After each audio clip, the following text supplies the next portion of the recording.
Well, good evening, everybody. It's the Cryptid Huntress. I'm Jessica Jones. Thank you guys so much for being here this evening. Boy, do I have a fantastic show for y'all tonight. We have Bruce Brown here in the studio tonight. And Bruce is brand new to the Cryptid Huntress channel. He is a longtime law enforcement official, and he's had multiple Dogman encounters. And so we're going to hear about all those tonight, including him encountering a juvenile Dogman pup, like a puppy. And he did a thorough investigation of this thing, a big old examination. He's going to tell us all about it tonight. And this is a show for the history books, y'all. It's going to be so wonderful. And all my shows are wonderful, okay? But this one is exceptional tonight. And I can't wait to get to it. So I hope you guys are having a great evening. We've had a wonderful bunch of shows this week. If y'all missed any of them, please go back and check them out. Thursday night show was extra interesting. Barry Littleton gave me 2 remote viewing targets of some strange cryptids out of Pennsylvania. And so one of them I believe is real. The other one I don't believe is real. Okay, so that happened. And we walked the audience through the process of those remote viewing targets. We actually made it public this time for one that was not probably real. we don't get any data on them. So anyways, go back and watch that. The Albatwitch or Albatwitch, I don't know how you pronounce that. That may just be a legend.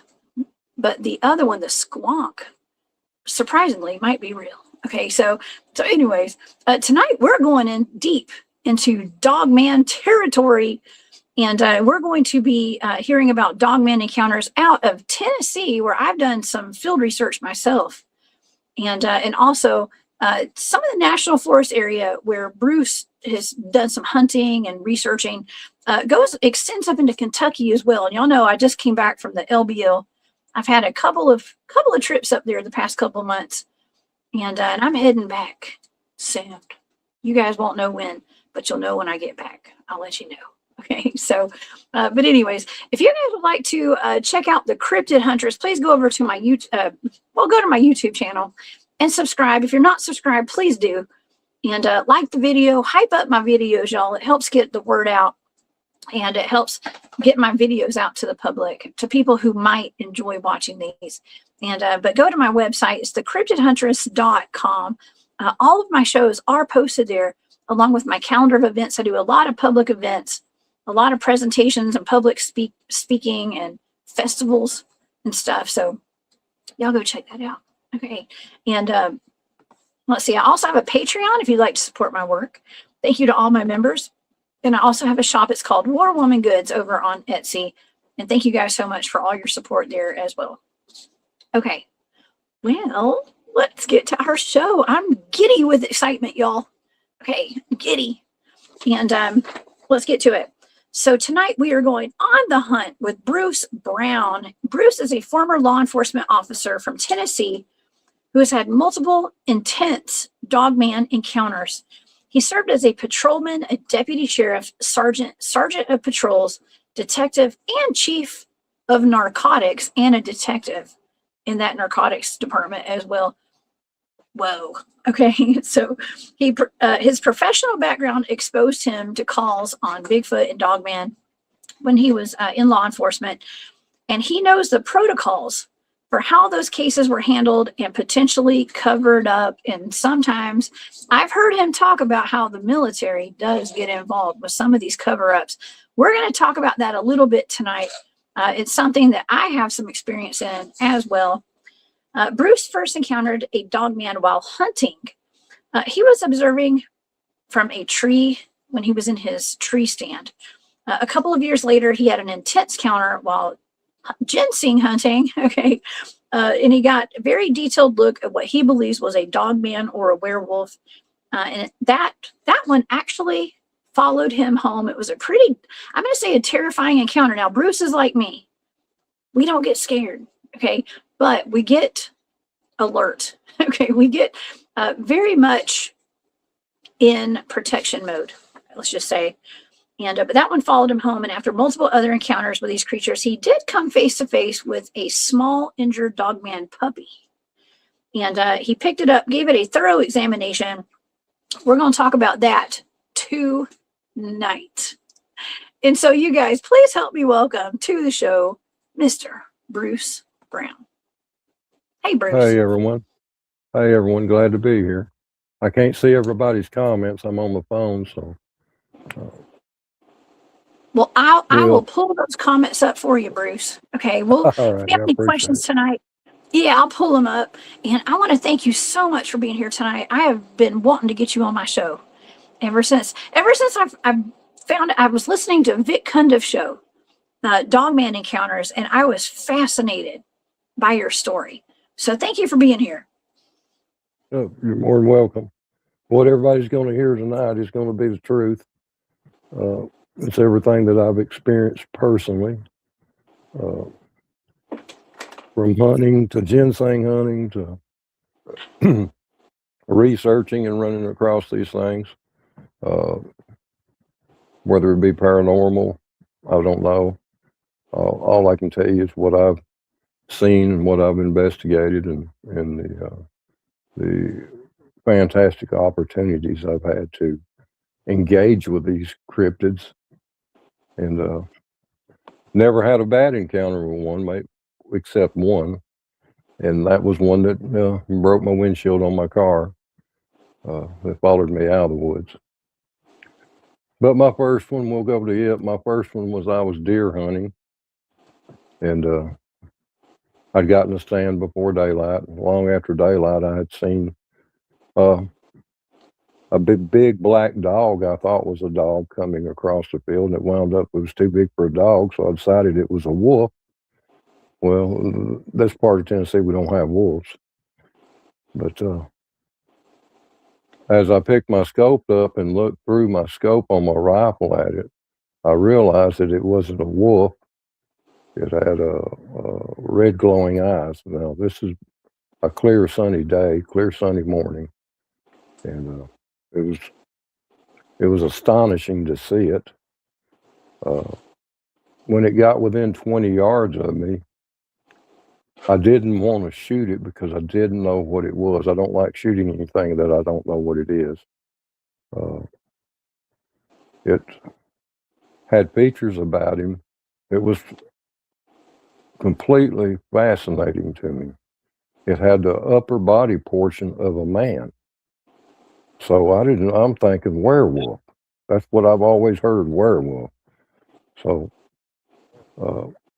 when it does spot me, it takes off running, but it doesn't run like a dog or a wolf would run. It would run at a gallop like a horse. And as it leaves and goes out of sight, I'm still sitting there trying to figure out what I just seen. I'm pretty sure it's a werewolf. I don't know, it's just a shocking moment. I wasn't scared or anything, but I was just so intrigued at what I'd just seen. And so from there, I sat in the stand a couple more hours until my anxiety level come down. And when I climbed out of the stand, in my backpack, I carry paper plates, beaners, and beanie weenies. Wait, stop right there. I'm so sorry to interrupt you. Did you just say beaners? Beaners, yeah. Okay, because Beanie, I don't know if you're familiar with my show. I ask all my guests from the South, how did they pronounce Vienna sausage? Did you know it's that? Wieners, yeah. I say Viennas. Okay, I actually have some. I have some right over here. Actually, I don't know if you can see them, but I have cans of Vienna sausages in here. And so, thank you. I remember hearing you saying that on an interview, and I thought, man, that's my people right there. Okay, so Yeah, so y'all heard it. yeah. Okay, Wieners. It's another Wieners, yeah. pronunciation. Thank you. So, Okay, go ahead. I'm sorry. no, that's okay. And then I also carry beanie wieners, and that's You know, pork and beans with wieners in them, or those wieners. are good too. I prefer And beanie weenies, yeah, actually. Yeah, they're so good. I carry a paper plate and a plastic spoon.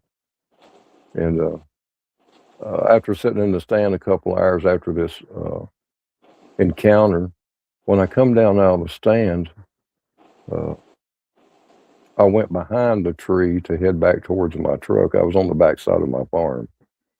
And there's a low spot there that always stays a little bit wet. And there was just massive track there. So I took my paper plate out and I laid it over this track.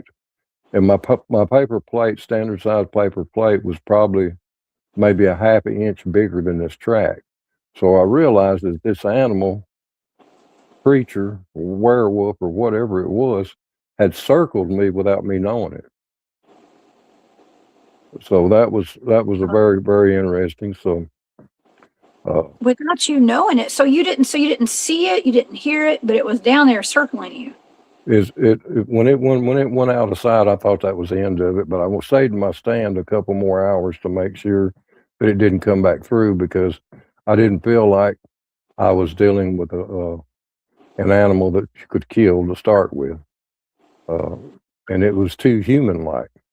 It had the pointed ears, had a short snout, but it had the upper body of a man, and Yeah. the back half of it was of a dog, and the tail was 2/3 as long as the body, which made it probably look to be about 12 foot long on all fours, which is a very, very big animal. Mhm. So you're talking about something that was probably 600 or 700 pounds. Good grief.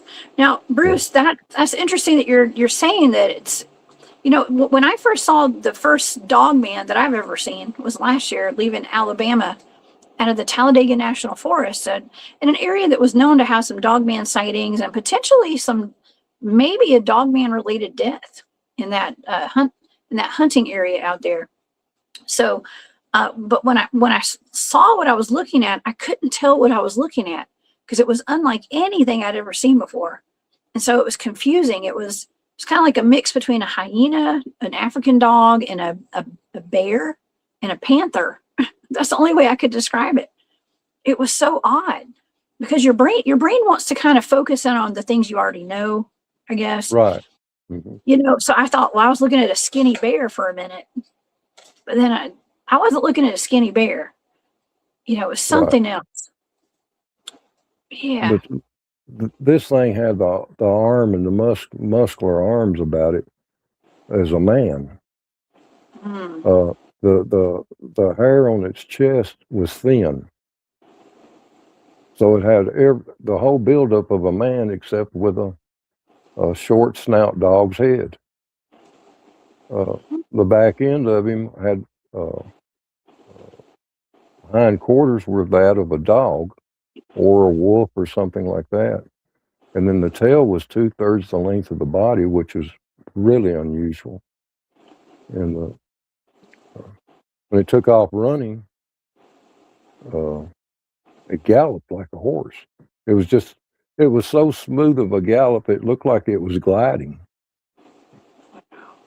That's what they say about, with Bigfoot and other cryptids, they look like they're floating sometimes, like they're gliding. They're so smooth. It's unnatural.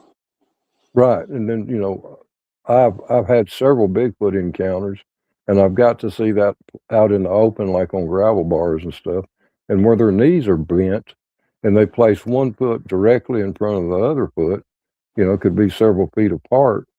that their walk is so smooth it looks like they're gliding. Yeah.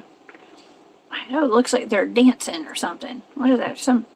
I don't know what country that is. There's a country where all the women, they wear those big dresses and they just kind of glide. That's the Right. kind of what they look like. I mean, even with, what is that? The Independence State, the Freeman footage, I think, of the Bigfoot.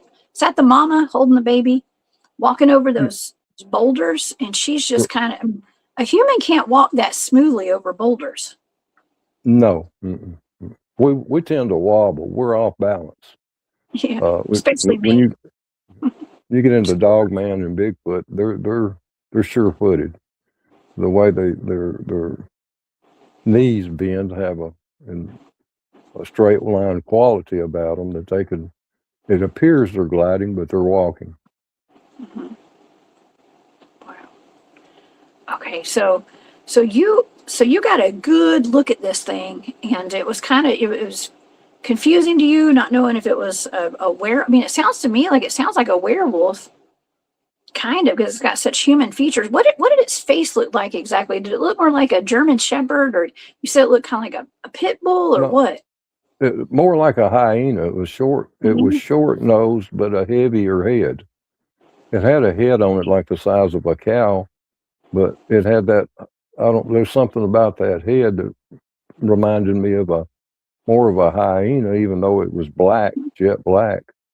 The thinning on the chest and stuff of the hair and the thickness of the chest to the shoulders was just, uh, you would, when you're looking at it, it would make you think, if you tried to compare the size of it to give people an idea, it looked like the thickness of a cow. Wow. You know. Wow, But the one that I saw was jet black, how you're describing. And it yeah, looked more like a hyena, panther, bear mix. I know that sounds weird, right. but it was jet black with really shiny white teeth. The teeth really stood out to me as Yes, well. So, yes, yes, mhm, yeah.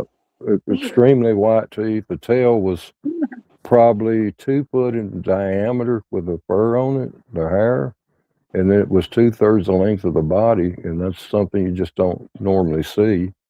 And panthers and stuff, the hair is short, they got long tails, but you just don't, you know, at that point, I haven't heard of at that point with that, I've never heard of a dog man, but I'd heard of werewolves.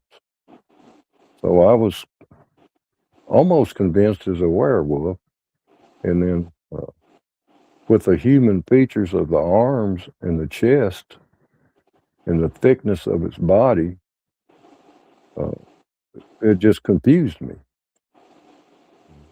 Oh, yeah. Can I ask you, what year was that? Like, what decade were you in? How long I ago was was that? I was probably about 19 or 20 years old, so that would have been 30 years ago. About 30 years ago. Now, this happened in Tennessee? Yes, yes, Oh, yeah. It wow. happened in a county called Smith County, Tennessee, on the Wilson County line, right side out of Lebanon, between Lebanon, Tennessee, and Carthage, Tennessee. Now, that's going to be closer to the eastern side of the state, correct? Yes, yes. All Okay. my hunting I do is in the Cumberland Mountains and the Appalachian Mountains. Ooh, Appalachia is what we call it. A lot of people call it Appalachian, but we from Appalachia call it Appalachia. yes. I live at the very southern tip of the Appalachians down here in Georgia. And actually, it extends over to Alabama, and I'm on the border of Georgia, Alabama. And that's actually right there, I guess the eastern side of Alabama in the Appalachians is where I saw the dogmen over Well, there. So, that's part of Warrior's Path. That's that's a really ancient, good dates back to before DeSoto and places, as far as they can handwritten it back in history. So it's thousands of years old. That was a path that the Native Americans used to come through Alabama, Georgia, Tennessee, and then Kentucky. That was, see, I think I have that picture. Is it okay if I pull up that picture you sent me? yeah, that's fine. Okay. Let's show the audience the warrior's path, in case y'all are Yeah, wondering. The warrior's path is the black dotted line there that you see.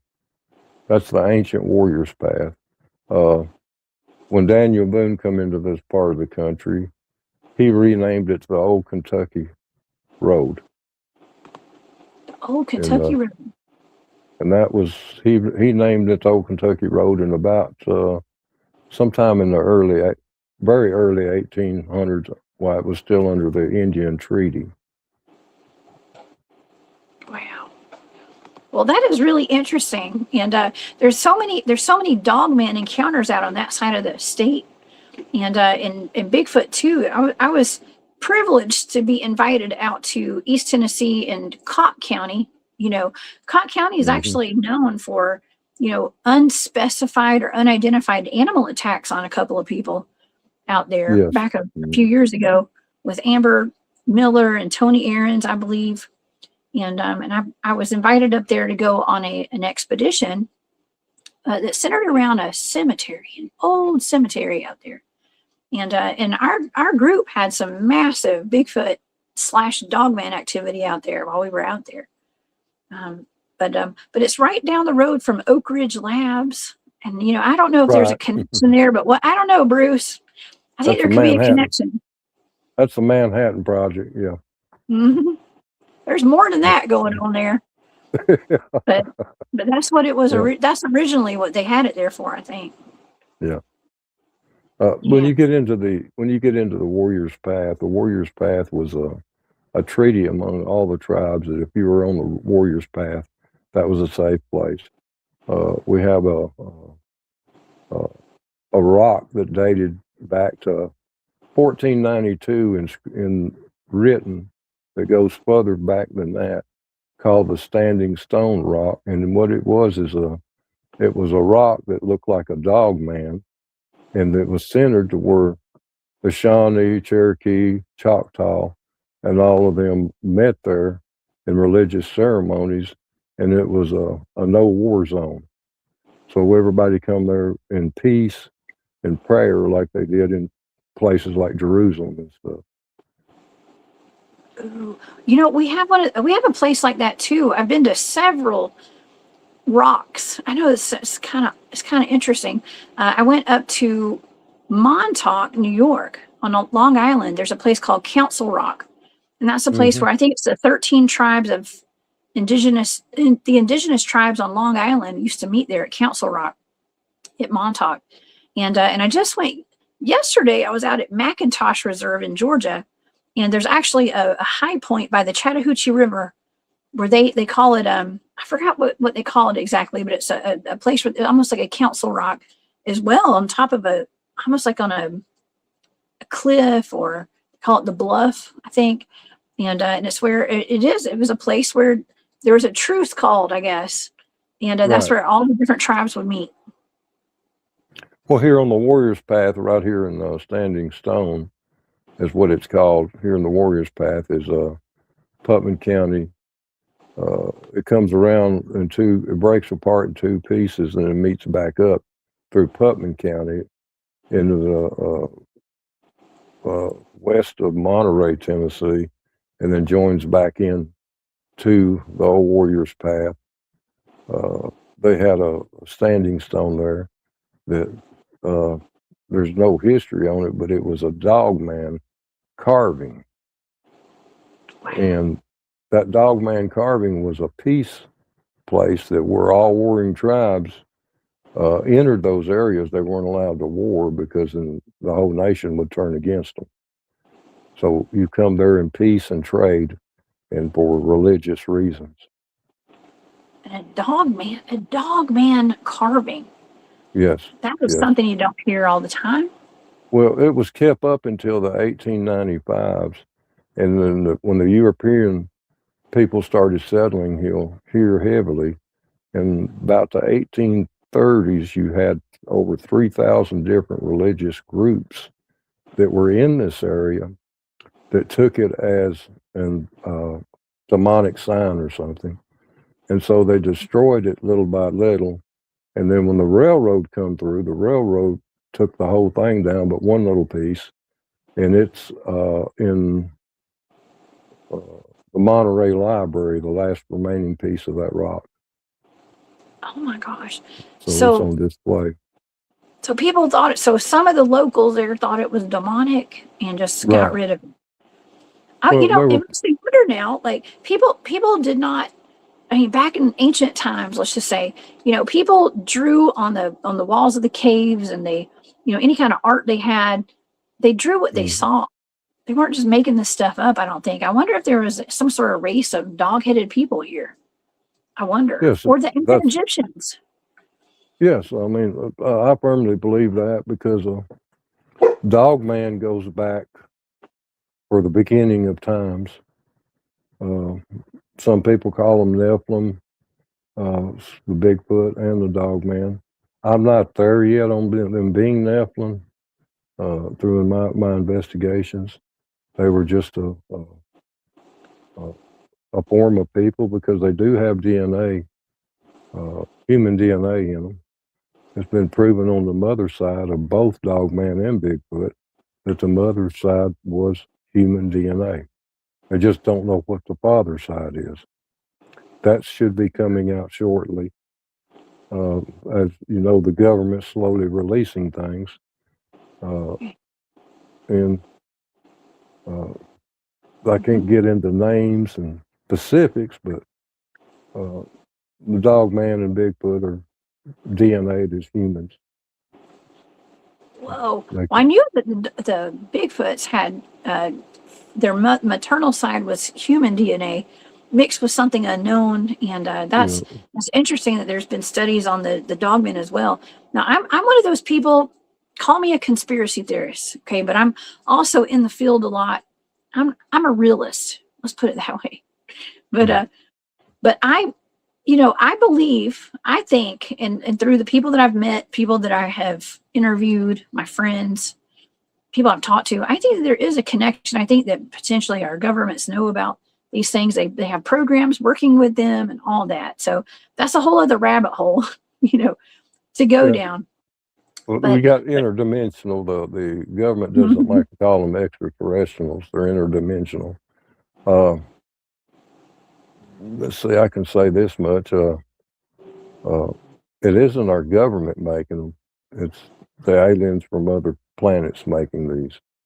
I like where you're Experiment. going with this.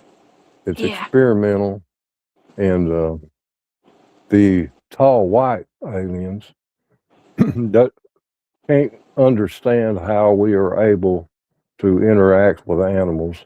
Even dogs to them are a threat.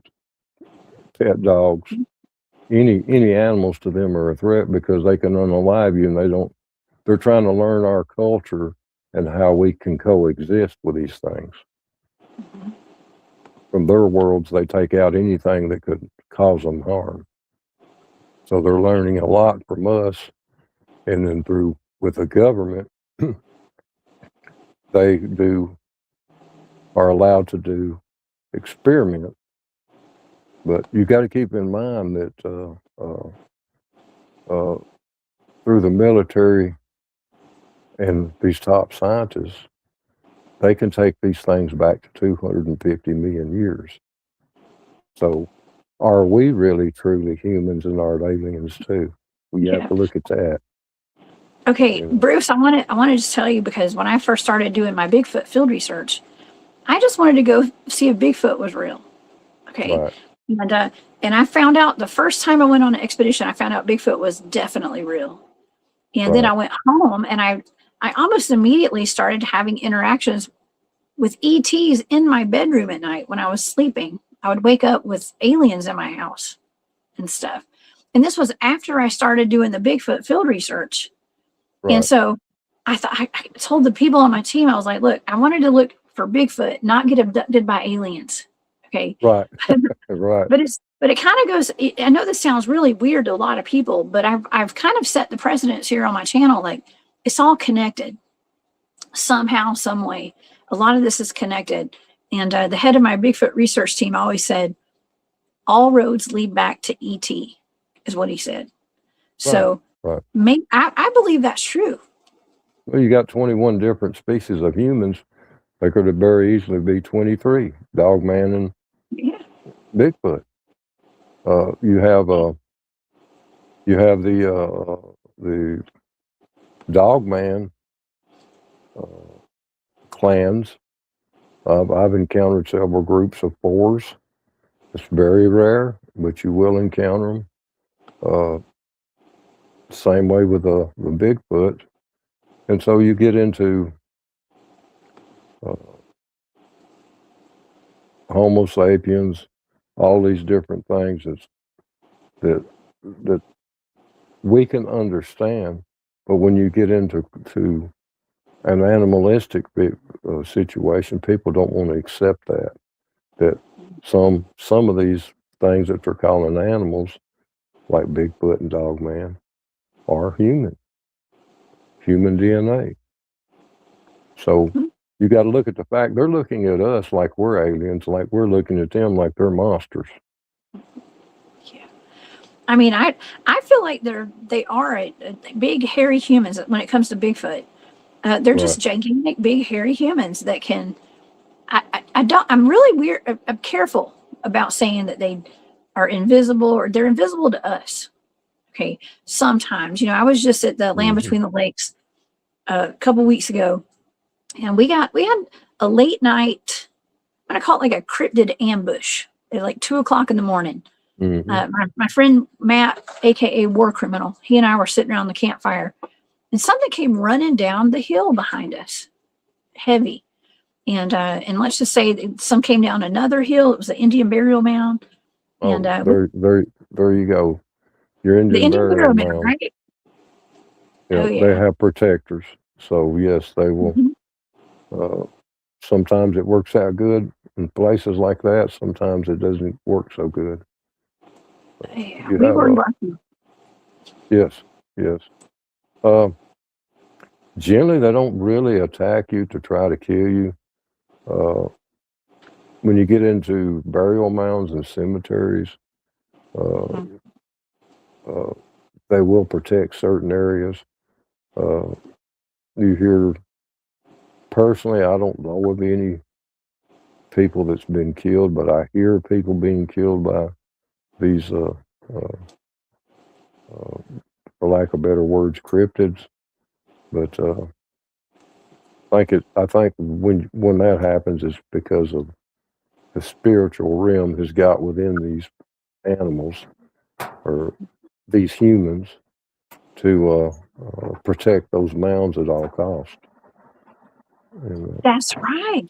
I've actually been told that they've been summoned there, or the land has been cursed in some kind of a way. But it's to protect that environment, that sacred land, at all costs. At all costs, yeah. And that's it can be kind of scary to think about that. But there are places where we go, like the Land Between the Lakes. There's nothing but cemeteries out there, and a lot of trauma on that land. A lot of in other places where I do my research, Civil War battlefields, places where people have died, a lot of blood was shed, and those are places of high encounters and incidences and sightings. High energy. When you have high energy, you have high frequency, and then you have matter, so they're able to show themselves. Oh yeah, I just assumed maybe there was some kind of portal that was open there, and we got to also factor in that there are people today who go out there and do ritualistic stuff, and they're out there conjuring stuff too. They know the power of those sacred places. Right. The Indians back before the white man arrived here, it was forbidden for them to walk across Indian mounds or go into what they considered their Indian celestial grounds of spirits. They were terrified of it. So those guardians that were put there is protecting it. People have bad encounters in them places. People come up missing when they get too close to those places. You get into your 411 missing persons. A lot of that can be explained to an extent, and then there's some of it to where people just go in there and desecrate a place like that, and they're gone. They just, They just I, disappear. I'm what you'd call the superstitious paranoid. I won't disrespect a place like that. I'll leave an offering. If I mistakenly go into a place like that, I generally get a good warning. Then when I do, I'll leave tobacco and stuff like that to make a peace offering. And then It's better when I safe deal, than sorry. Better safe than right, sorry, Bruce. yep. And then when I deal with a dog man, I do the same thing. I do peace offerings at cave in. I had one particular one that was clearly marked for me not to go in it, but curiosity killed the cat. So here I stick my head in the cave, only to have a dog man space 2 inches from my face. So Whoa. I get out quickly. I leave tobacco, things like that, and then it turns out to be a good encounter, because then after a few days of being in there researching, they start showing themselves to me. And They trust that you. what you all of us, including them, have an aura about us. We have this glowing light, Mm-hmm. and uh, through my research and dealing with these things, right before I see a warning or aggressive Bigfoot or Dogman, if you're paying attention, you'll see a bright flash of light. It's real quick, like a camera flash. And then you know you're either fixing to have an experience or you just had one. And a lot of people miss that. You get Oh into no. emperor. Oh, I don't mean to interrupt you. We've experienced that in our base camps when we're out in the field. There'll be a Mhm. flash of light and then you'll hear footsteps. And I think that's them Right. maybe manifesting, whether it's through a portal or just manifesting with their own energy. There's a flash of light. We've Yep. experienced it. Yeah. Yep. Yeah. Then you'll get your howls. You'll get your keep in mind these things all are like us. We have different personalities. We've got different attitudes, and you experience one of these things, and you crossed a boundary, whether you knew it or didn't know it. Uh, they tend to be a little bit more aggressive. But the key for me is to be talking out loud to them, whether they understand me or not. And then I always have a good encounter. That doesn't mean tomorrow I wouldn't be eaten by one when I go back in the woods, but Well, you do have a uh, very soothing voice and very calm. But see, I think that comes. I got to say, I bet that comes with a lot of experience in law enforcement and having to de-escalate situations for your entire career. I would assume, uh, r- and maybe you're just like that, inherently, Bruce. well, my great grandmother was a full blooded Cherokee, and she taught me a lot. Uh, my father was in the military for 32 years. He fought in the Korean War and in the Vietnam War, and we would come in for vacations and back to Tennessee while he was in the military. And I'll give you, for instance, it's not on the Dogman, it's on the Bigfoot. Uh, I had got a kite. My grandmother bought me a kite, and I had took it out in the field behind her house and was trying to get it in the air, and I couldn't get it in the air. It would just go up a few feet, nosedive, and crash.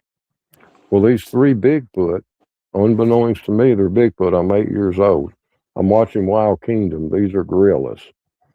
So I go in and I tell my grandmother I can't get my kite in there, and there's three gorillas out there watching me. And she was like, "Honey, there's no gorillas in Tennessee." And I said, "Yeah, we watch them. Me and Daddy watch them on Wild Kingdom all the time." So anyway, she looks at my kite and she takes an old sheet and she cuts it up in 3 pieces, ties me 3 tails onto the kite.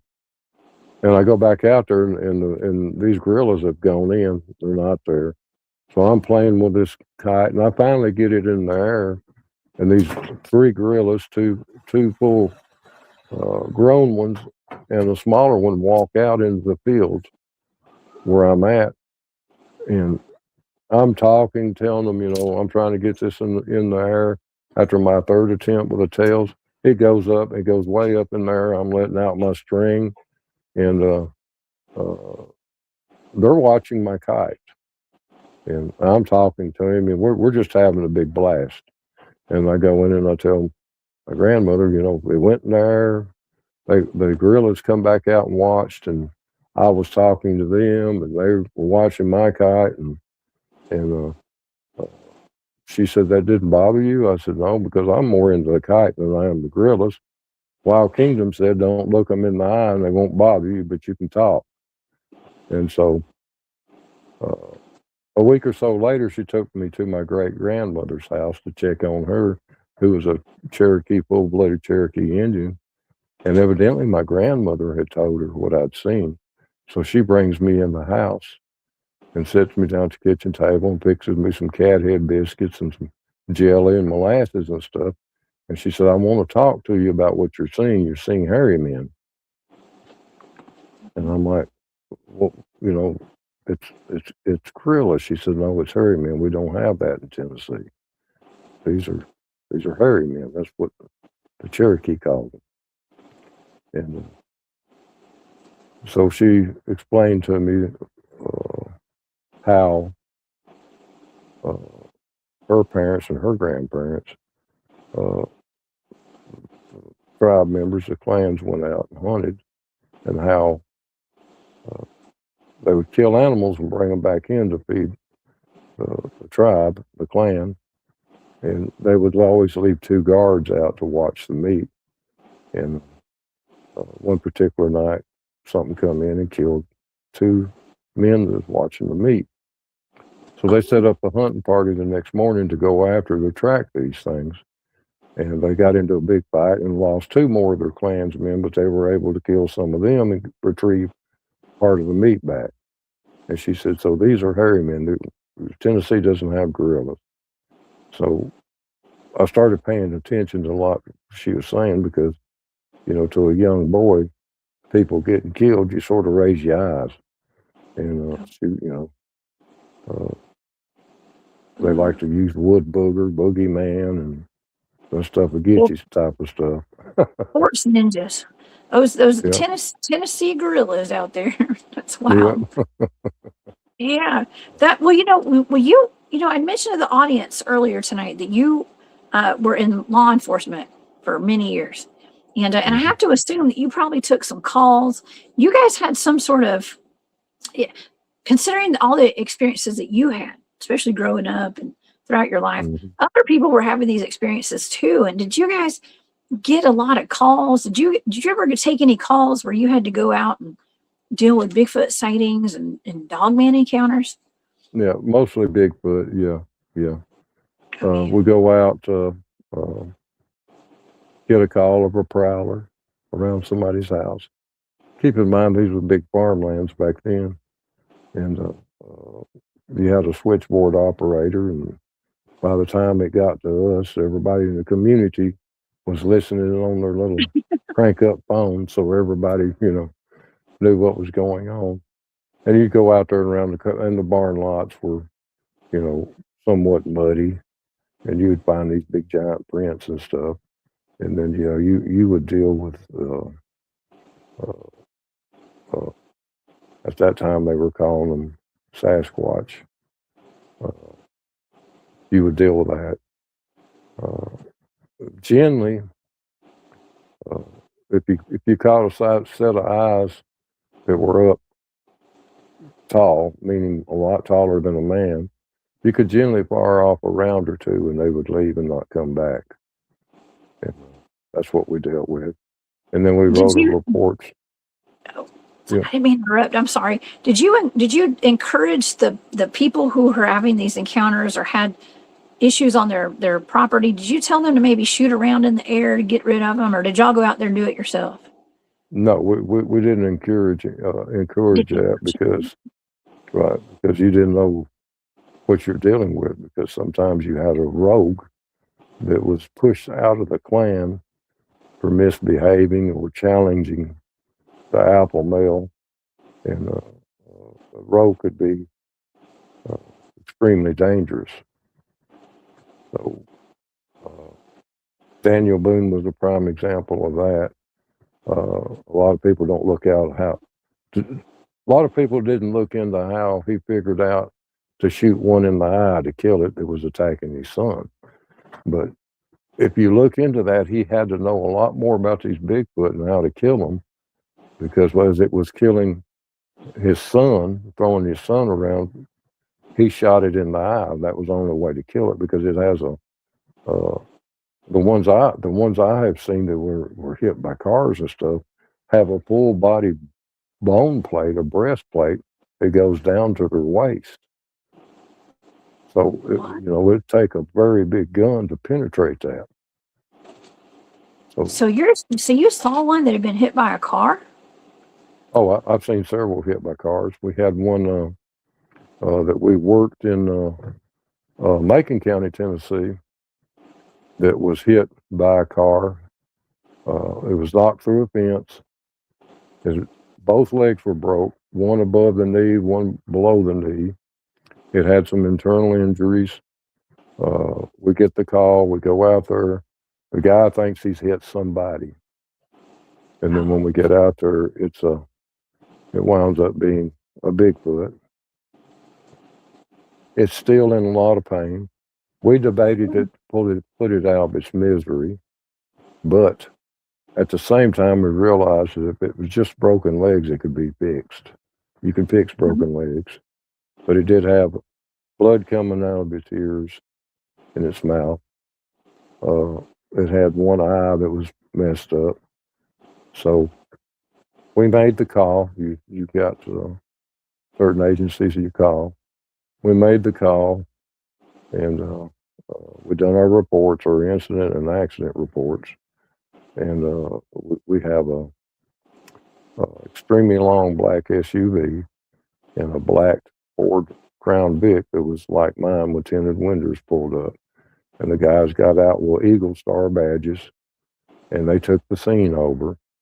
And as we sat around and witnessed it, a rollback truck come in, loaded that vehicle,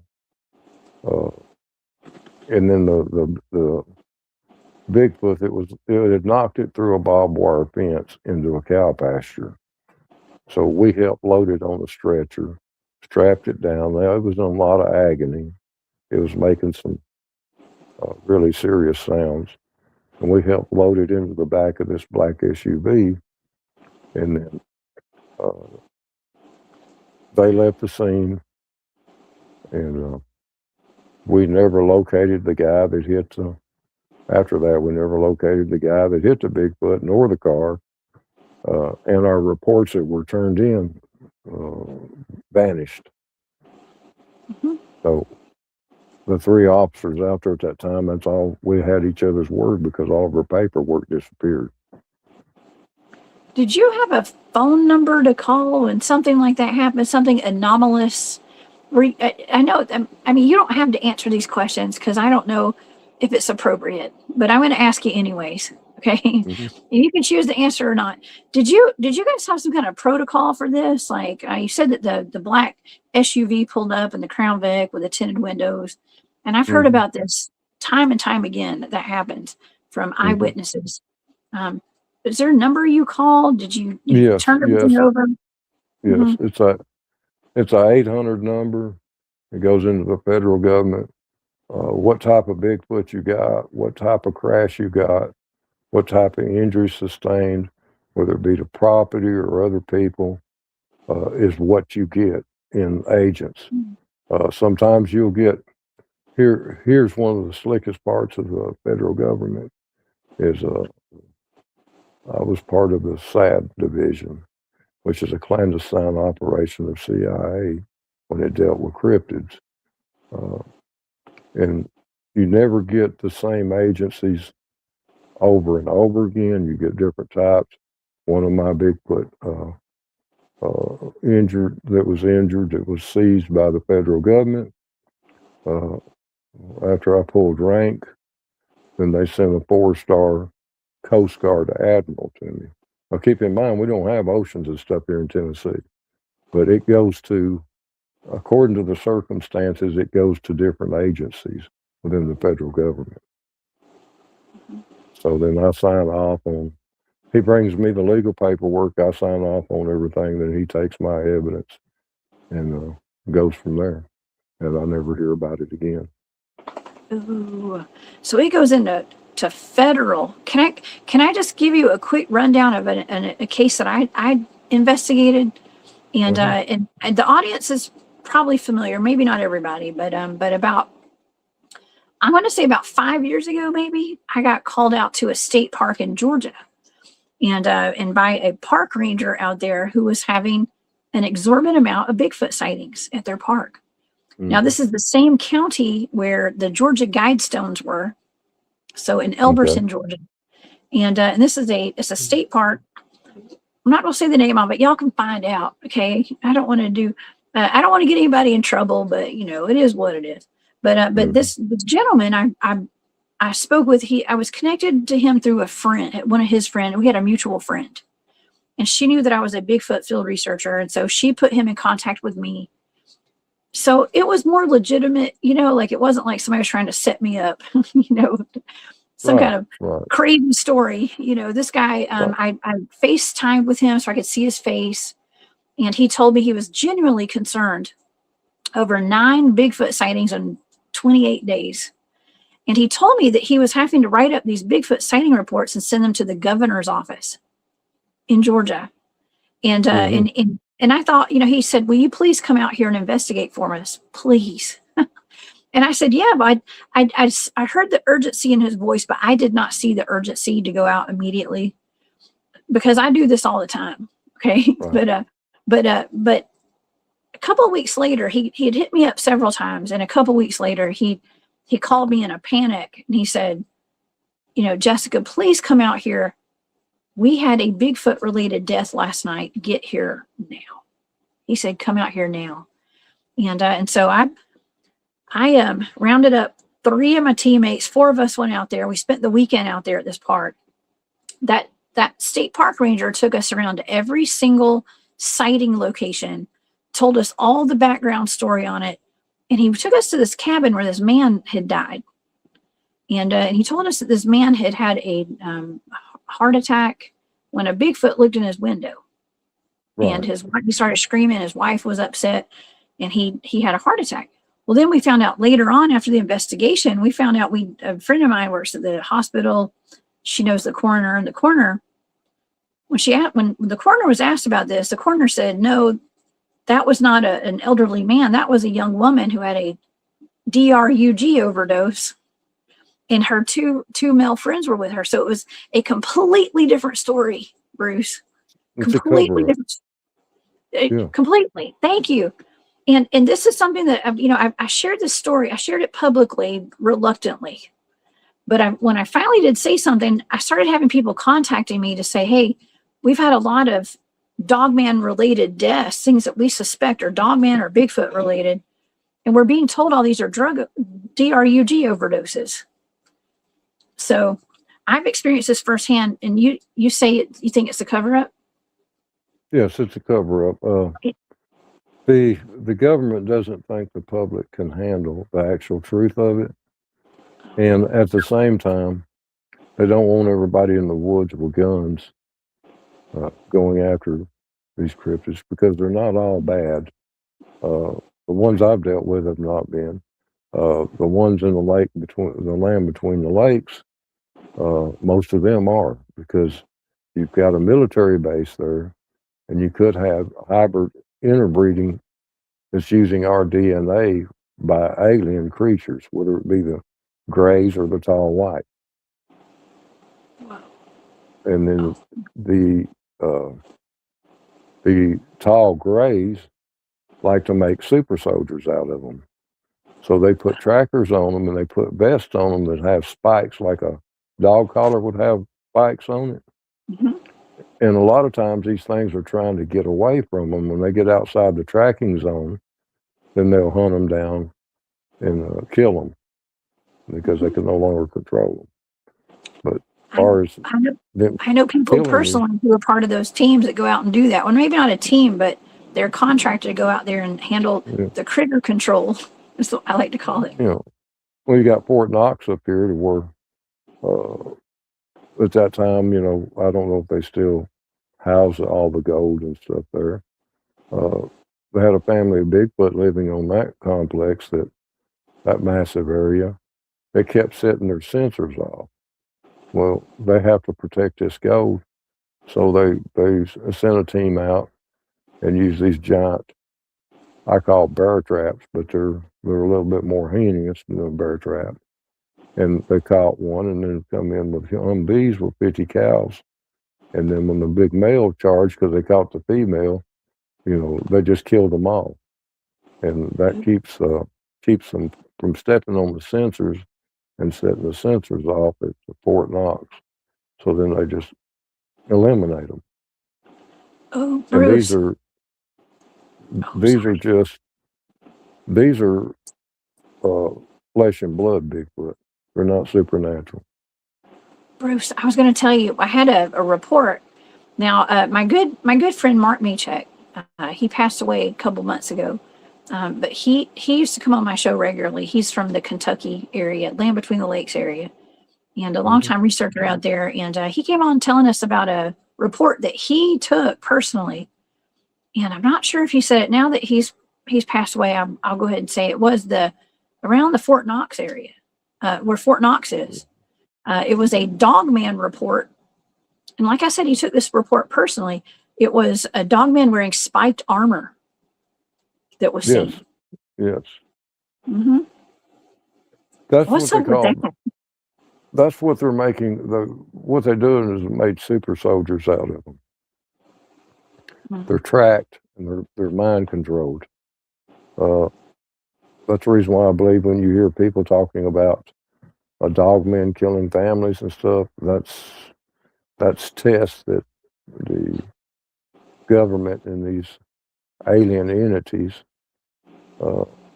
send them out to do, to see what kind of damage they can do and get away. They cover a lot of territory. Now, they wear a spike suit and they are tracked, and they do have special weapons on them that we're just now learning about. With the Iran war, we went from spending billions of dollars shooting down these cheap drones, so now they brought out a laser techniques that they used on these dog soldiers to cost $3 to in electricity to send out a laser that will take a drone down. And all these are experimental things that come from what I call the white aliens and the gray aliens. Invented this stuff. And then you have to have a DNA into these dogmen to make them a super soldier, because they cannot control the one side of the brain without it having a human aspect to it. Oh So my it's gosh. genetics. Oh my gosh. Okay, well, I just noticed my friend David Pardue is in the chat. Now, David is a good friend of mine, a researcher out of the Uwharrie National Forest area in North Carolina. And I went up to Uwharrie with him, and Ed Peters is in the chat. What's up, Ed? What's up, David? And they were they took it, and Don Tart as well, and Keith. We all went up to an area up in the middle of the forest. It's the TV shows have gone out there, so now it's not so easy to track down Bigfoot up there. But there are still places where there are Bigfoots. Okay, and David knew where to take us, and so we went out there, and we were surrounded by. At some point, we were surrounded by what looked like Bigfoots, but with this self-illuminated eye glow of different colors: green, orange, white, different colored eyes. And And he was saying, David said, and I agree with him. He said that around 2012, things changed when it came to the Bigfoots up there. And he said, they question if maybe there's some kind of hybrid Bigfoots now because their eyes are different. They're glowing now, like all the stuff that didn't really happen before it's something just changed around that year. And he said, they think it's maybe alien hybrid Bigfoot or something. Yeah, well, that's a mechanical eye. You got people back at the bases and places watching through that eye. Watching us? Yes, when those dogmen are out in the field, or those Bigfoots, if they're the hybrids that's been brought out of the experimental bases, one of those eyes will be a mechanical eye. It's like a thermal eye. It picks up a lot of things. So I'm not wrong. I've always questioned, Bruce, are these cyborgs? Right. And you just answered it. I was right, maybe. You have to have the cyborg, but you have to have the human part of it, or it doesn't work. So the robotics. If you went out here and used a robotic, say, dog, it has to have a human aspect to it in its program that matches the humans. Without that, there would be no control because that's our technology. Man, you know what? When it comes to those those little robot dogs that the police forces use and stuff, I love to. See, in my mind, I'm always thinking about self-defense, like how to preserve my life. Like, I just want to know where the sweet spot is. You know what I mean? Right. So in case of something, when the robot takeover happens. But see, now we got to worry about, and by the sweet spot, I mean, how can we disable it to the audience, in case you're wondering. Okay. But now it's like, well, now we've gone a step further into like, well, it's hard enough for people to believe that Bigfoot exists and dogmen and werewolves. Now we got robotic dogmen, cyborgs and stuff. Right. I mean, it's just, it's hard to wrap people's minds around that. But see, that's where I've been taking it in this direction for a while, Bruce. I've been questioning if these things are cyborgs. Yes, there are a lot that people see, especially in city areas or in heavily populated areas like some state parks. They will send these things in, and part of their experimenting on their interaction, but without having the human component to program them, they couldn't exist. So they have to have that a human to program it, so it's going to have the human thoughts and processes. So they're spying on us out there. That's what they're doing. Yeah. And then when you get into the super soldiers, I call them super soldiers because that's what the government labs calls them. Their sole intent is to kill. Every now and then a rogue will malfunction in his software and he'll try to get away. One of the ones that was trying to get away that they were chasing was a guy named, I think, Joe Berger, driving the truck. It was trying to get in the truck with him to get away from the two Jeeps that were chasing him. He thought that this dogman soldier was trying to kill him, but you couldn't blame him for shooting it because he didn't know any different. So when you kill their asset, they will make sure that you're actually a truck driver and not a scientist or a spy from another country. Ooh. Oh my gosh. Yeah, that's one thing, I was talking to a good friend of mine today. I guess it was today, and I've also been on Vic Cundiff's show a while back, and it's got Dogman Encounters. In case you guys are not familiar, y'all go subscribe to Dogman Encounters over on YouTube. And so my friend and I, Drew, had gone on there, and we do a lot of dogman investigations. I do personally, And so and Drew's been with me a couple times on those, and I've gone with them. And so we went on a show, and Vic titled it "We Hunt Dogmen," and I was like, "Oh gosh, that's the bad. That's the bad." People get really upset about that, and that's when you really get on the radar. Is if Yeah.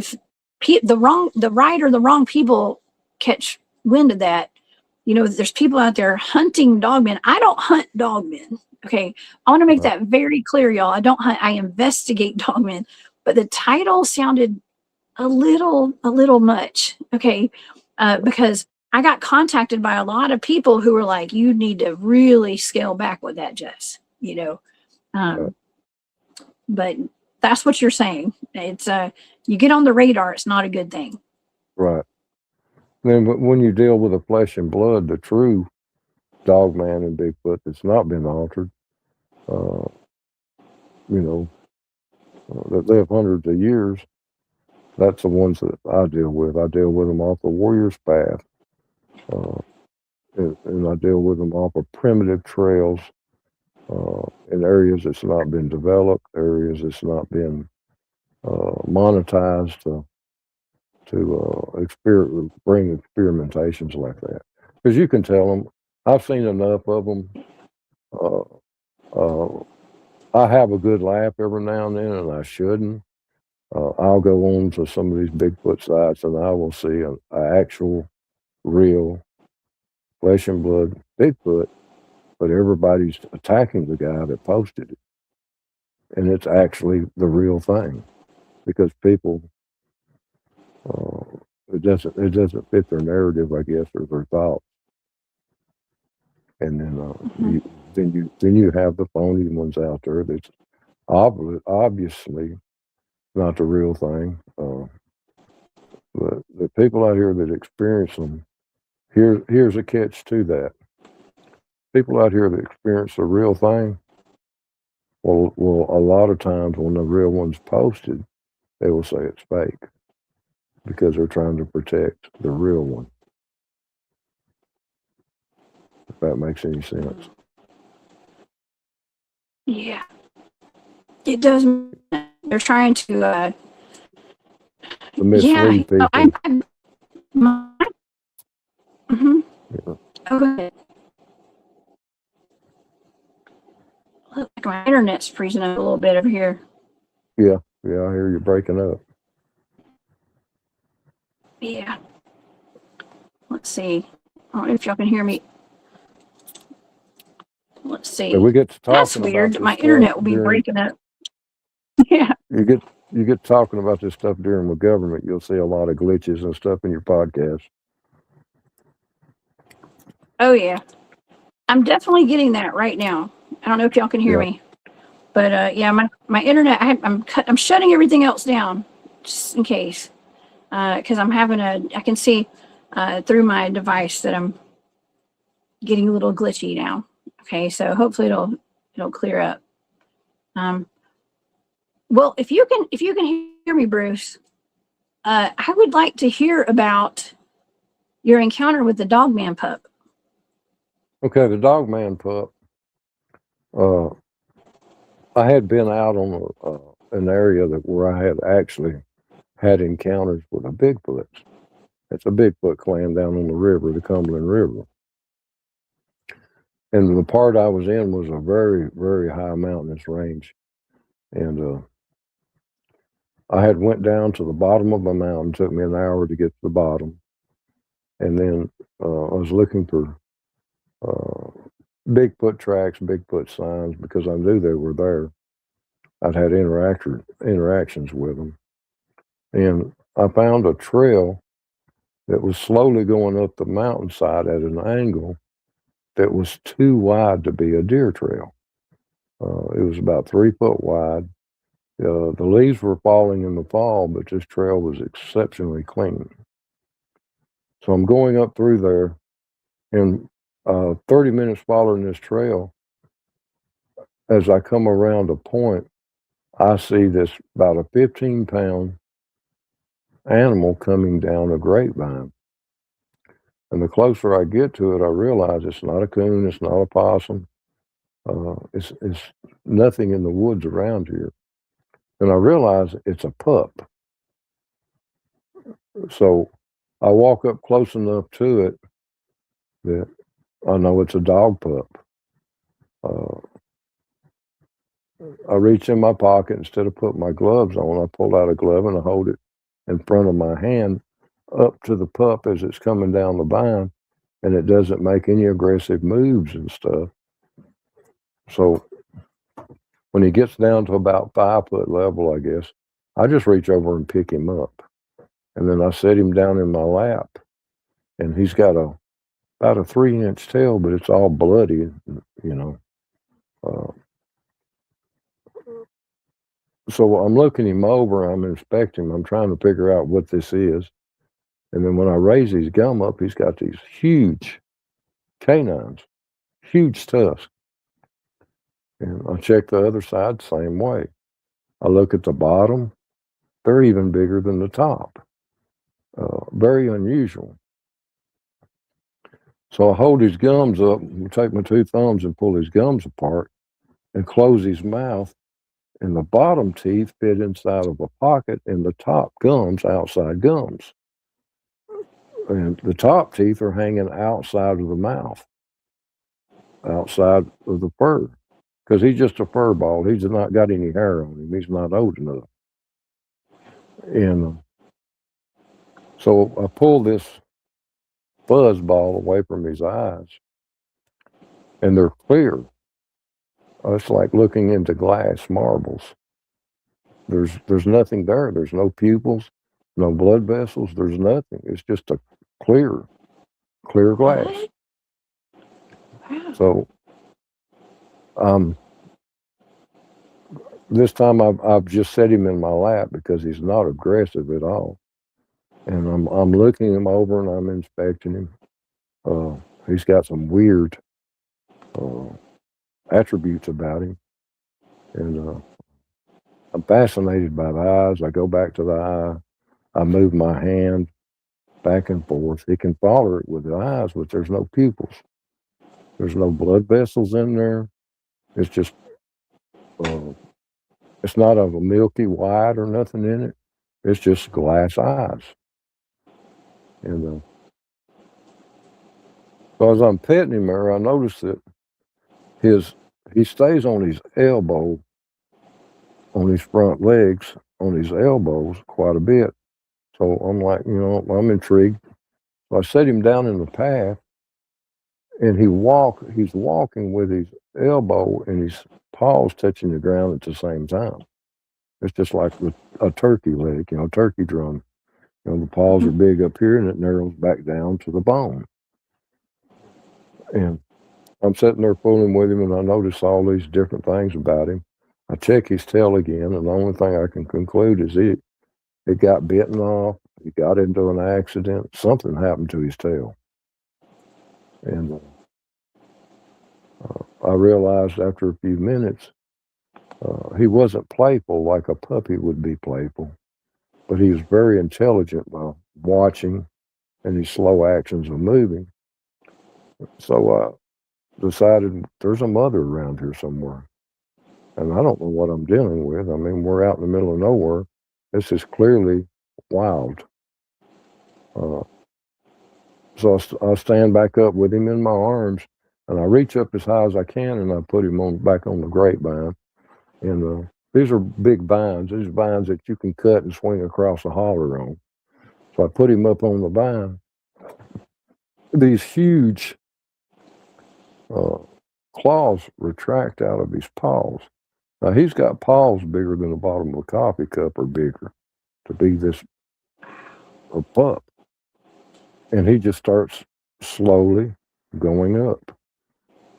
And then when he gets out of reach, I just ease around the hill, and I go down towards the bottom. I cut over a ridge. I walk a ridge, and I go down in a deep holler. And then as a deep holler, I can see the bottom of the holler with a creek running through it. I keep hearing something scream, holler. I call it a coyote bark scream, but it's too deep.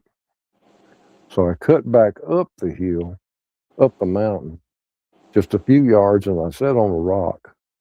And not thinking any more about it, this sound gets closer to me. So out of curiosity, I'm just sitting there watching. I'm out of breath anyway. I need to sit down and rest. And it's a dogman on 2 feet. Well, actually on 4 feet. And then when it gets even with me and it's down below me, it raises up on 2 legs and looks directly at me and lets out this tremendous scream. Well, I get like allergic reaction. I feel my throat swelling, my breathing's getting heavy.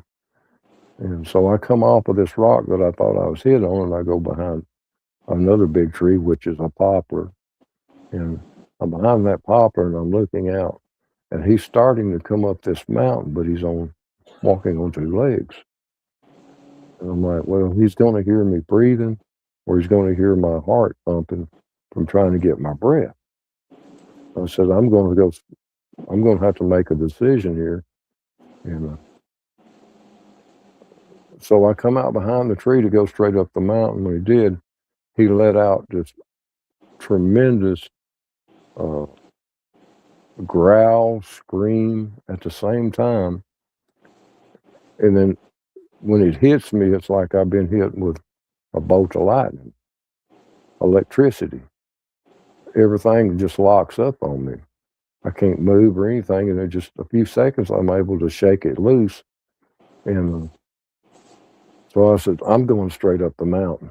I'm going to climb straight up the mountain, try to get some distance between me and this thing.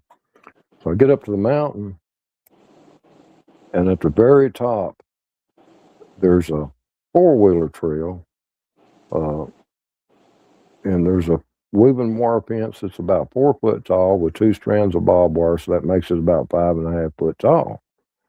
So, I'm still trying to figure out how this thing hit me twice with that kind of sound and done this to me. Because I know it wasn't because I was panicking or anything, because I'm breathing normally. I just ain't getting my air. And it feels like my throat's closing. I know when I get hit by this tremendous scream that my joints, elbows, knees, everything's locked. I have a little daze of confusion going on. All this is unnormal. But anyway, I go straight to the top of the mountain.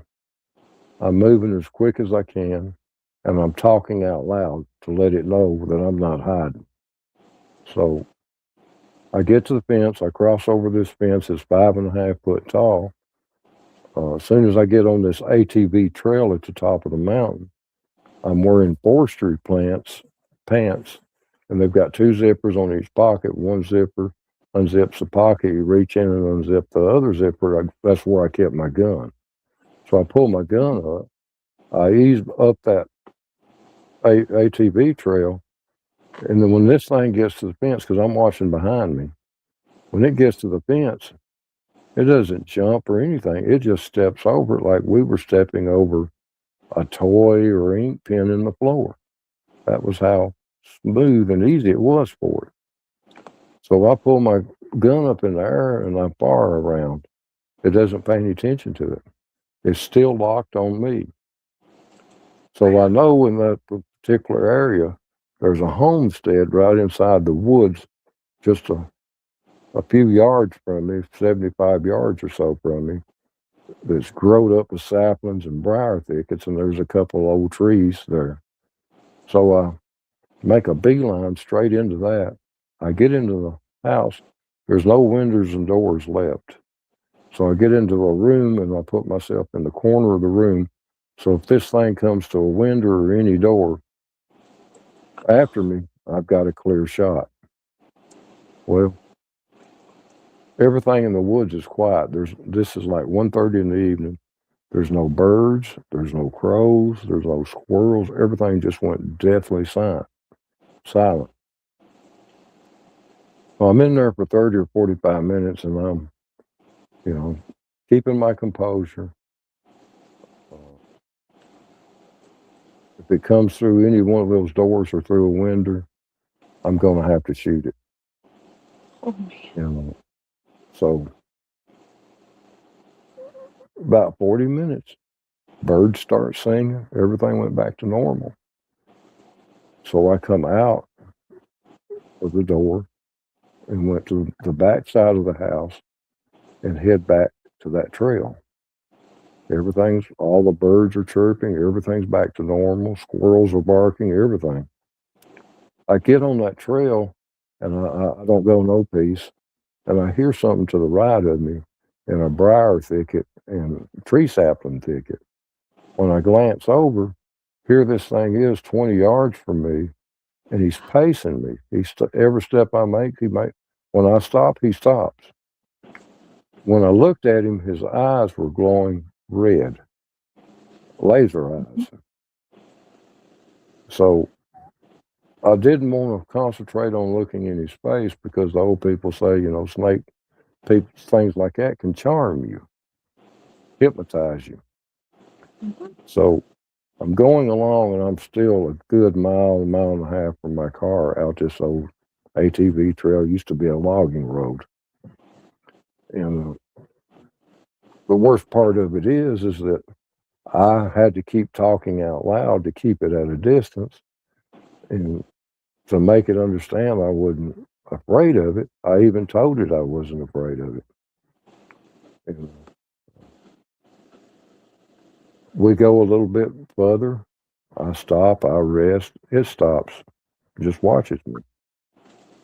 We get to where at this hill, there's a little hill, and I know right over that hill is my car. And I get to where at that hill, I can barely see the top of my car in this trail. So I'm like, yep, okay, I'm just about there. When I look over at it, I wouldn't look it directly in the face, but it's producing these red lights, these lasers. And so I turned around when I did to look at the ground.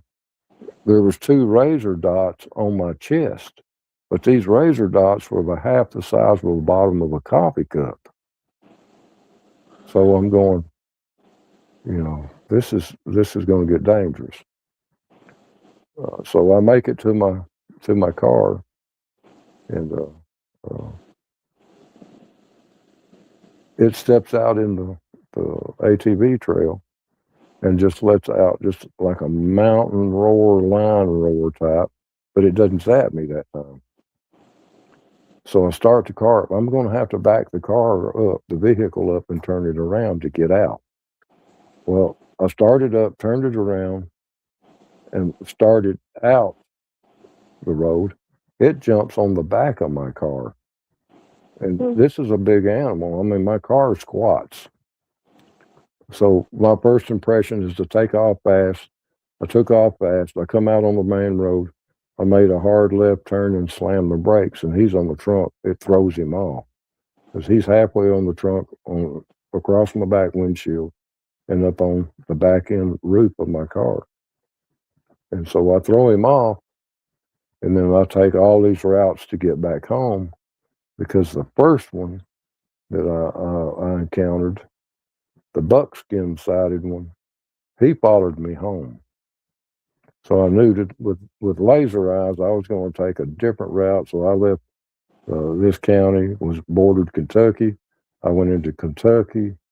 I went to a little town called Burkesville, Kentucky, found a convenience store, got me a cup of coffee, hung around there for 20 or 30 minutes. People coming in and out. When the people started going out, I walked out with them, got in my car. I drove to Tompkinsville, Kentucky. I stopped there, got me a little barbecue sandwich at a barbecue joint. So you took more than 3 left turns, is what you're saying? More than 3 left turns. I took like 17 different routes to get home. You took 27, 28 left turns there. That's wild. That's smart, though. That's smart. That's something that people need to know. They do follow us. They'll follow you. Now, the one that followed me home, that done the damage to my car, Uh, that was the one I was ginseng hunting, and it was standing up on a bluff. And when I'd come around a point, it also had red eyes, but it jumped off that point on a bluff. It jumped off that bluff and hit the ground. And I went behind another tree, and it circled the tree, but it stayed way out. But when it was on that bluff, when I first seen it on that bluff, it also had red eyes. But when it got around that tree and I poked my head out from around the tree and it stayed away, his eyes had turned to an amber gold. So I made my way out of there up across a couple more hollers, and I found an old growed up, I don't know if it was a logging trail or a wagon trail. It had trees and saplings and stuff all in it. I followed it out, and then when I got to the top of the hill, there was a giant hayfield up there. My car was parked on the other end of this hayfield, 150 yards. So I got my gun out and I said, okay, I'm going to go through the center of the hayfield because it's big enough I can see for a long ways if he comes across this hayfield after me. And he doesn't come out or anything. I walk a few yards, stop. I'm talking out loud. I get to the car. I keep my keys under a towel in my front seat of my car. I never carry my car keys in the woods with me. So I stuck it under the car, my right thigh under the towel on my car, in my bucket car seat. And when I get in the car, I don't see this animal because it's a big field. And I reach and get my car keys, stick it in the ignition, turn the ignition to start it, and wham, something hits my car. Uh-oh. And I look up. When I look up, there's this massive hand with claws on it on my front windshield. There's another one on my driver's side window, and my car is pushing down. The front end is pushing down. Well, my glass windshield starts cracking. So by this time, I've got the car started in reverse. So I go out there in reverse, get turned around, and it has got up on top of my car. So when I come out, I threw it off the car because I took off at a high enough speed. And when I made a turn, I slammed the brakes and it slid off my car. So I went straight home from there, which is about 18 miles, 18 Did to you see 20 it? miles.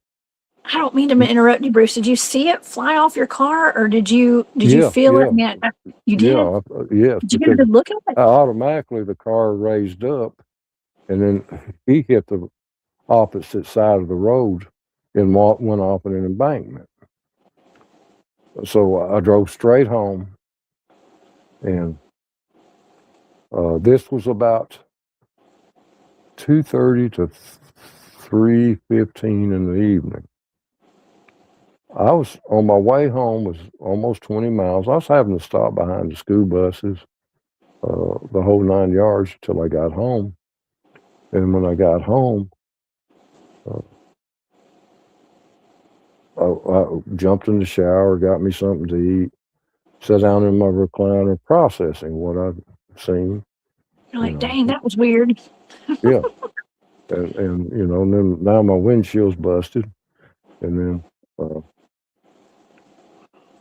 along about 15 minutes after dark, 9 or 9:15, I've got a mountain cur pup, a dog, fantastic hunting dog, and he's just a smaller breed, but he would tackle a tractor trailer truck.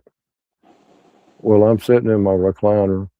My wife's daddy was sick with cancer, and she had stayed the night there at his house. I was there by myself at home. So I'm sitting there and I'm trying to put this together, log it all out in my book and stuff, what I encountered, what it looked like. Now, this particular one had half of its body on, if you're facing it, the right-hand side of its body was buckskin colored. The rest of them was black. Just an odd-looking dog man. So I'm sitting there, and it's 15 or 20 minutes after dark. My dog starts acting up, and I'm like, well, everybody that's got dogs and lives out in the country knows if your dog barks a certain way, it's somebody outside. A certain way if a vehicle pulls in the driveway. Certain ways if it sees a varmint or something. It's got its own certain ways it barks. So uh, he cut a shine in the backyard, and I said, well, somebody's pulled up and I didn't see him. So I went to the back door, flipped the porch light on, and opened the main door, pushed the screen door open, and he runs between my legs into the house. The dog's never done this. And I'm going like, well, something has spooked him. So I went back and I get a bigger flashlight because the outside porch light ain't doing anything. And I shine it around, nothing. So I go back in the house, and the dog, he's in the living room, but he's looking at the back door. And just a minute, he's wanting back out. So in my living room, I have my front door. So I walked him out the front door onto the porch. Everything was all right. And then I go back in, and I'm sitting in my recliner, and I've got a sectional on the other side of the room, and behind it I keep a shotgun. And a few minutes, this dog went to screaming like something was killing him. And I'm like, well, that's unusual. I mean, So I grab the shotgun and the shell, and I go out the front door, and I've got good lights on the front, but I also still had my flashlight. I'd put it on the stand next to my recliner. I grabbed it, and before I even could cut my flashlight, I could see that it was a big wolf standing on its back legs.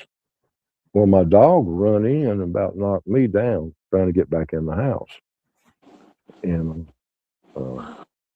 I shut the door. I shoot off one round in the air. It takes off. It runs off. So we go back in the house. The dog's already in the house. And I go in the house. I shut the door. And my dog starts acting really weird. He starts going from room to room to room. When it gets to my bedroom and my north-facing wall, he starts backing up and showing all of his teeth, growling, barking, and whining at the same time. And in my bedroom, I have an east-facing window. He starts doing the same thing, and he's whimpering. I'm like, well, this ain't right. Something ain't right. So I take my shotgun, and I've got number 4, number 5 shot in it. It's a squirrel load. It's actually a pretty heavy load. It's got a high brass on it. And I know it's not the smart thing to do, but I've got to get this away from the house. So I go out the back door, and I slip around to the corner of the house where my bedroom is, and there he's standing on his back legs, and he's got his I call them hands because that's just what it looked like. He's got his hands on my gutter. My gutter is 9 feet in the air. So he's standing with a hand in the gutter. So I shot him in the side. And then he comes down on all fours and takes off running. So I go back in. The dog's calmed down. He's wanting back out. So this time I let him back. Instead of letting him out the front door, I let him back out the back door, and everything was good. I stayed up the rest of the night till after daylight, and I made me a pot of coffee and walked out on the front porch, and we have a glider rocker there. I was sitting there drinking my coffee, and I heard coyotes calling, but then I heard this one long, deep growl.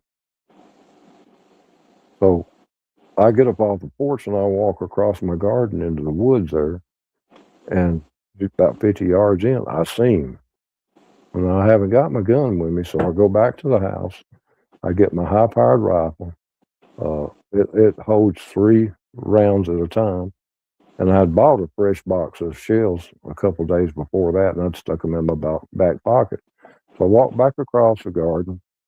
The sun's up probably like at 10 o'clock at an angle. It's not straight up and down.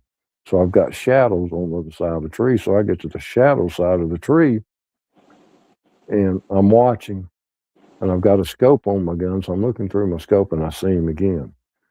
So I shot and hit right beside him in the tree. I wasn't trying to kill him because he really hadn't done anything. So he takes off running. He goes another 50 yards. He runs up a tree. I sit there and shoot 3 more rounds.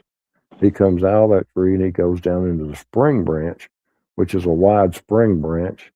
So I ease down closer, and then I've got 3 more rounds. I put in the mud around him and the rocks, and he takes off and goes a little bit further and stops again. So I reload again, and I kept doing that till I pushed him 2 mountains away, and then I had no more problems out of him. Ooh, okay. We have a question in the chat. This Magical Journey podcast. When you shot it, did it bleed? Did you see blood or skin or anything kind of come off of it? Could you see it when you shot it? With the 20 gauge, yeah. Yes. No, there was no blood. No blood. No blood? I hit it. I mean, I was probably 12 feet from it when I shot it with this shotgun, and there was no blood. He come down on all fours, screamed, and he was gone. No, so no blood and glass eyes. But the little one had like no pupils. Like these things are very odd, I would say. Yes. Whoa. So That's yeah, wild. that was the one that was buckskin colored. The one I shot, he had one side of him that was buckskin colored like a horse. Oh. So buckskin would be like a brownish tan? Right, like a coffee creamer color. Yeah. Oh man, that's I've had that description from several people. One of my friends, Mark Maycheck up at the LBL, said one of the dogmen that he encountered was like a blonde or like a light brown. Right. It had white paint smeared down its muzzle, like down the sides of his face, like they'd taken his hands with white paint and smeared it down its face. He said, "That's your true dogmen because that's not altered." They come in black, like a Native red, American background. Right. And then from there, me and a couple more guys that was messing with coonhounds, we went into close to Standing Stone State Park in the Hillham area of Overton County in Clay County, Tennessee. And we had a guy there that owned the farm that had a couple young dogs, and we brought a couple older dogs to train the young dogs. So we went in almost to the Standing Stone State Park, and we was on this farmer's land who was hunting with us. It was his dog that he was wanting to train. And when we're back in there, we hear what we thought were coyotes, but then we had that 1, 2, and 3, and 4 long, deep growls, and the coyotes took off. They didn't hang around. So we were getting a little unnerved, and the other 2 guys had never heard any sounds like that. So I said, let's call our dogs and ease on out of here. When we called the dogs, they never come to us. And these dogmen there was 4 of them. They come down.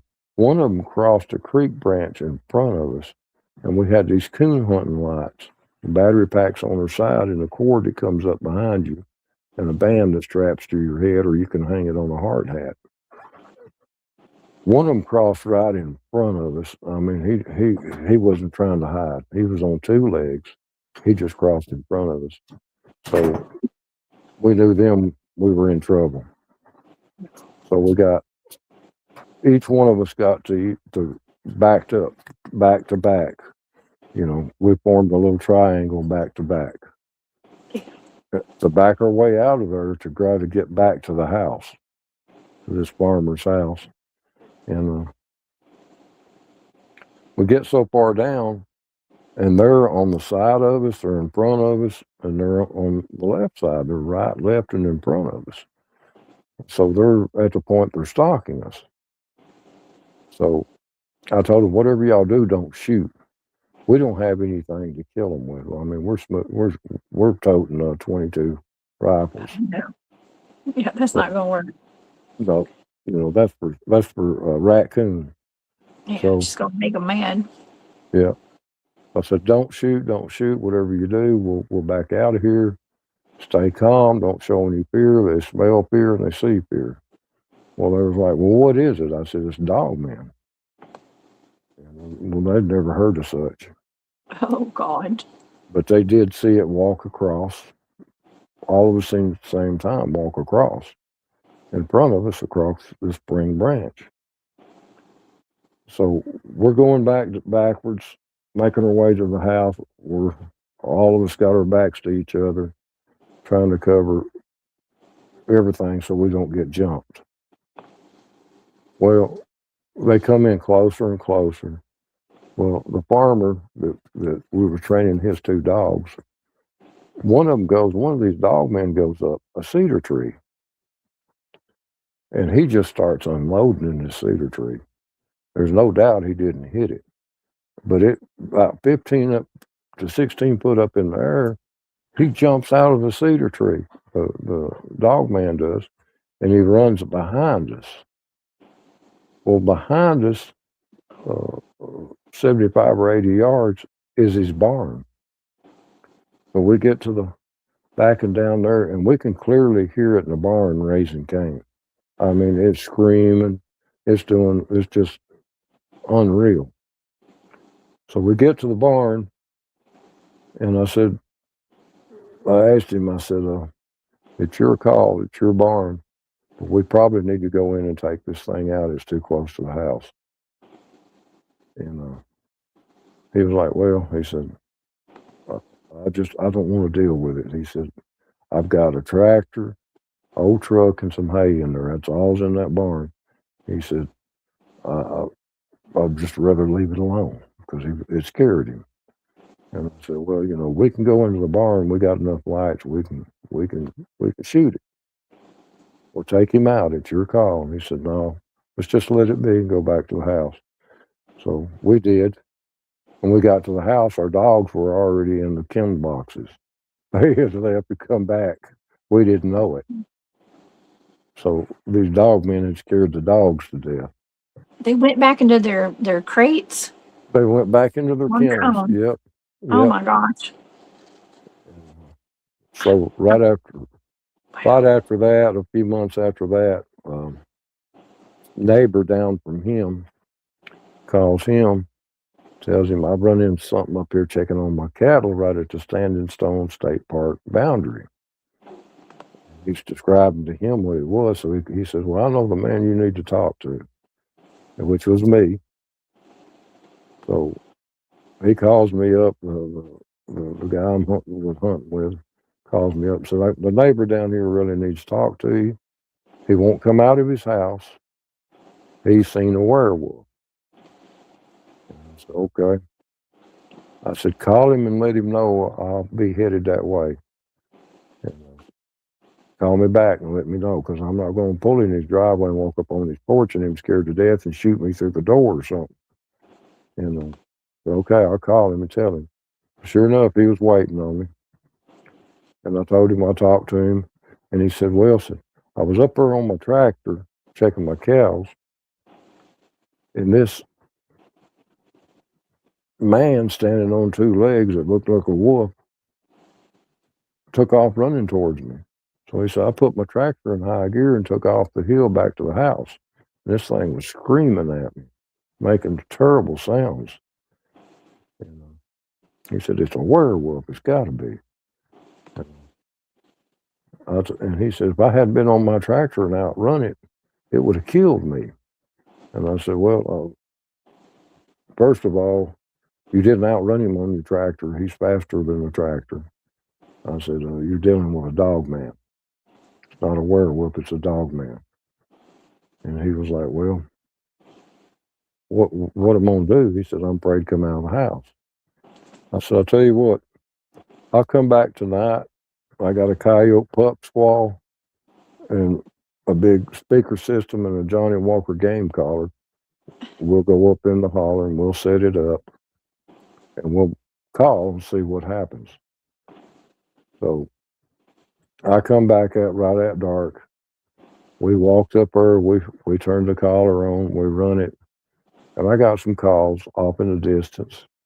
And then we get this one long growl, deep growl that lasts forever. And I said, I know he's shaky. And I said, well, let's ease back towards your house and sit on the front porch.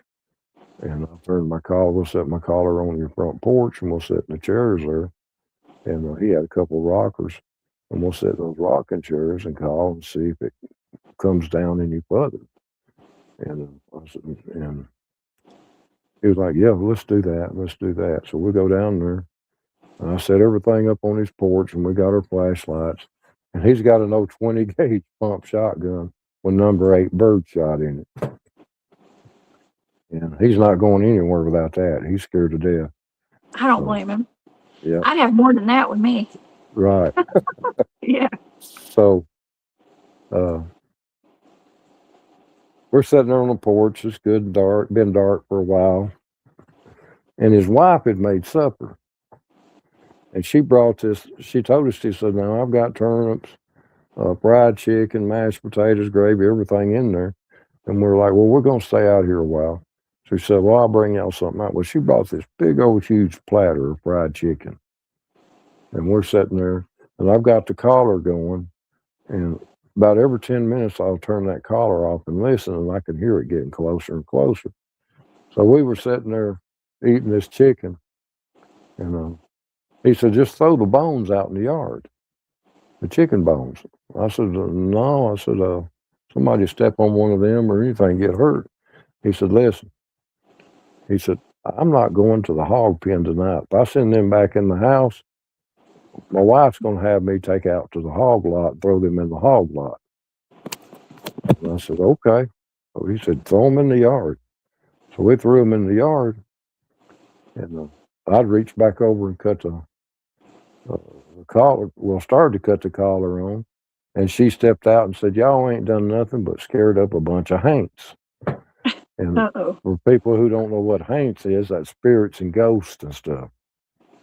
And she didn't believe in Bigfoot, Dogman, or any of that. So she goes back on in the house, and we're sitting there eating them chicken, was pretty good, and we was throwing the bones in the yard, and it wasn't funny, but after you think about it and after it happens, it is funny. So we're sitting there and we throw the chicken bones out in the yard. We're done with it. And he turns around and pecks on the window. She comes out there and he gives her the platter back. She said, what'd y'all do with the bones? Out there in the yard. Said, I ain't going to the hog pen tonight. So we sat out there another 30 minutes, and then in the dark, his barn is probably 75 yards from the house. It's got a street light on it. So we can see pretty good, except directly in front of the house where we're sitting, we can catch a shadow. We hear these bones crunching. And he's nudging me, and he said, you hear that? And I said, yeah, I hear it. I said, hang on. And we cut our flashlights on. And here's a big wolf standing on his hind legs just eating the far out of these chicken bones. No. So I reach over and kept my light on him, and I cut the collar off. As soon as I cut the collar off, he turns around and looks straight at us. And then he hits the ground on all fours, and he runs to the corner of the yard, and there's this huge maple tree. Probably take 3 men holding hands to reach around it. Big maple tree. He goes up that maple tree like it ain't there, plumb up in the top of it. So we're down there and we're up with our lights, and we could, it's a Dogman. And I said, we got to get him. We got to get him out away from the house and get him off his property. And he said, well, what's your plans? I said, we'll shoot him. We're going to have to shoot him. And he said, well, all I got is 20 gauge here. I said, well, I've got a rifle in the truck. And I said, well, let's step back and see if we can't just get him out of the tree and run him, shooting at him with that 20 gauge, because it's got birdshot in it. So he's like, hold your light still. I said, no, don't shoot here. Let's get back out of the way, because if he jumps, he's going to come out on top of us.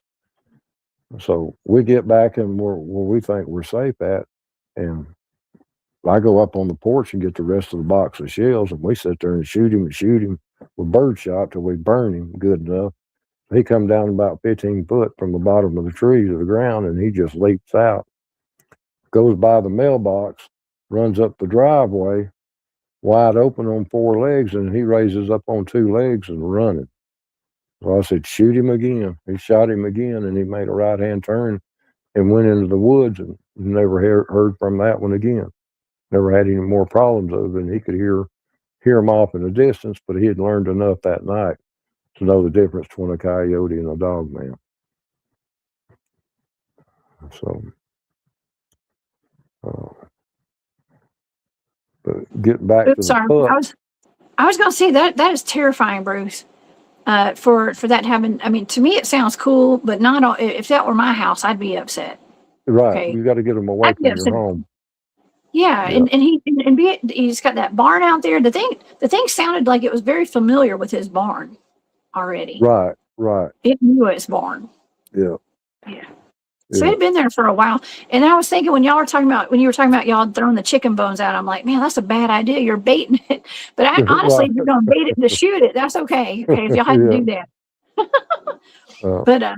But that's wild. So he never heard from that. He never saw it again after that? Never saw it again. Now, he heard it off in the distances, but it never was back on his property again. And I use that technique because it worked for me at my house.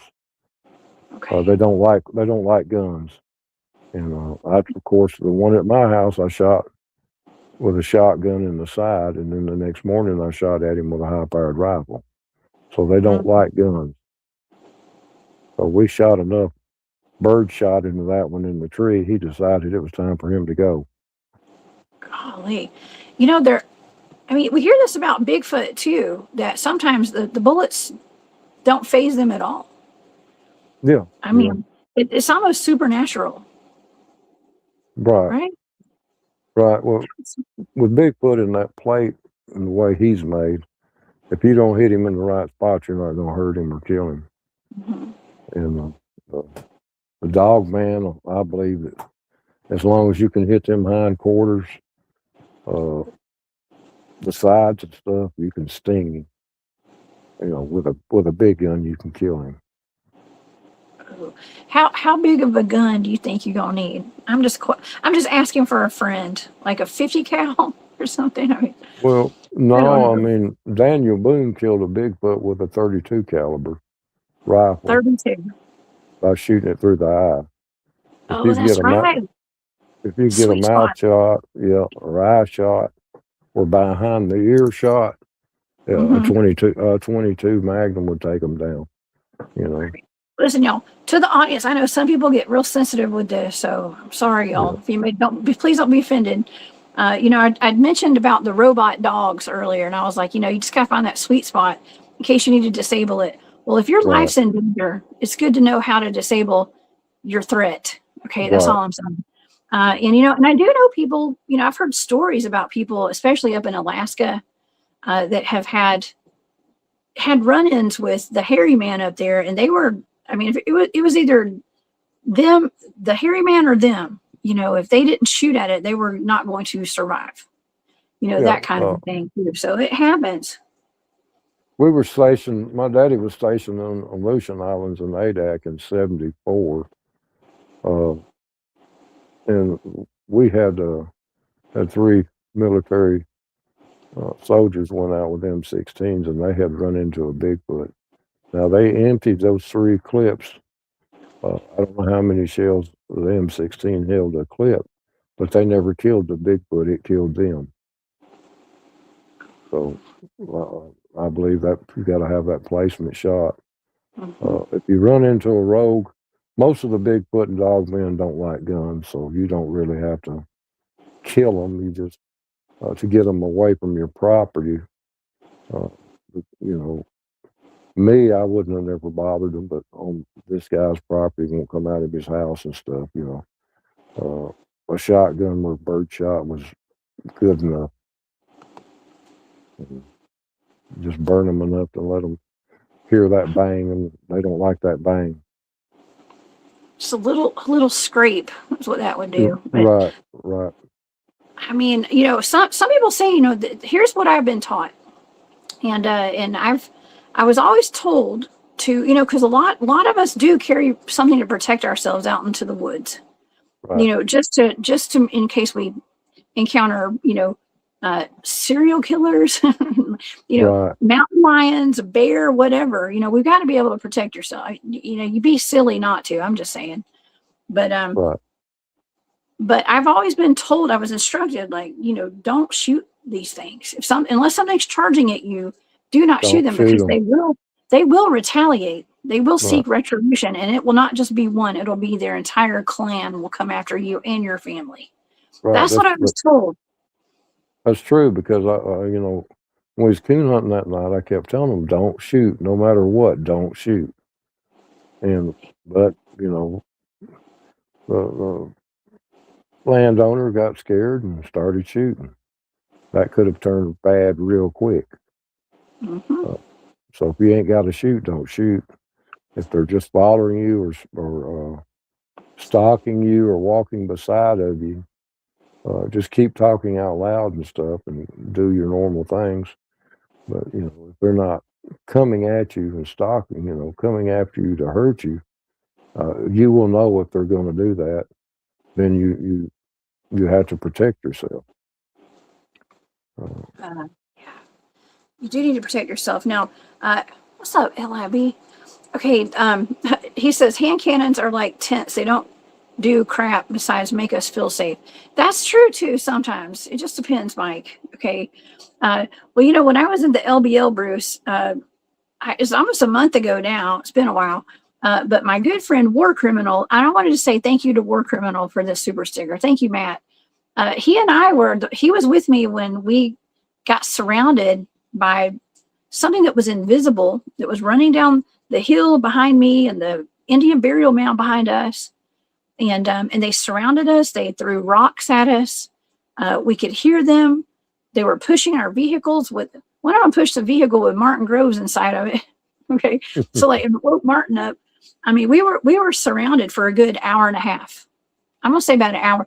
Now, a minute feels like an eternity sometimes when you're in a weird situation. Right. But for you said that you had experienced something for like 40 minutes, right? We experienced something for over an hour, and it felt like an eternity. It really did.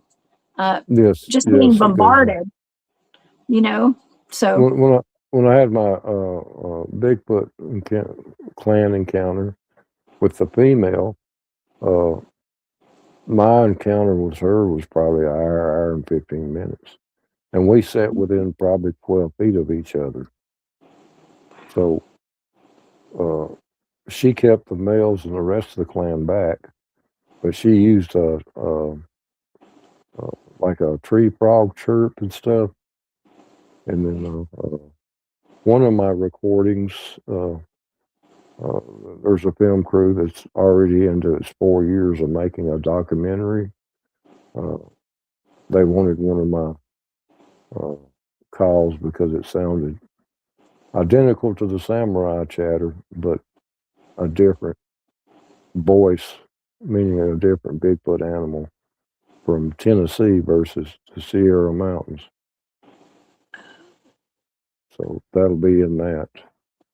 Does it sound the same as Ron Morgan's recordings? Yes. Yeah. I've got a crystal clear sounding of it. And to give you some of my Bigfoot encounters, and I have to laugh about it. At the time, it's sort of a little unnerving. Uh, I use calls every now and then if I go into a new area to provoke a response from a Bigfoot. So I went into Granville, Tennessee, on a sandbar with the river was low, and I walked way out to the sandbar, and I took my fishing pole and my bucket and some chicken livers to make everything look good. And I actually started catching catfish. I didn't mean to do that, but I was using these calls.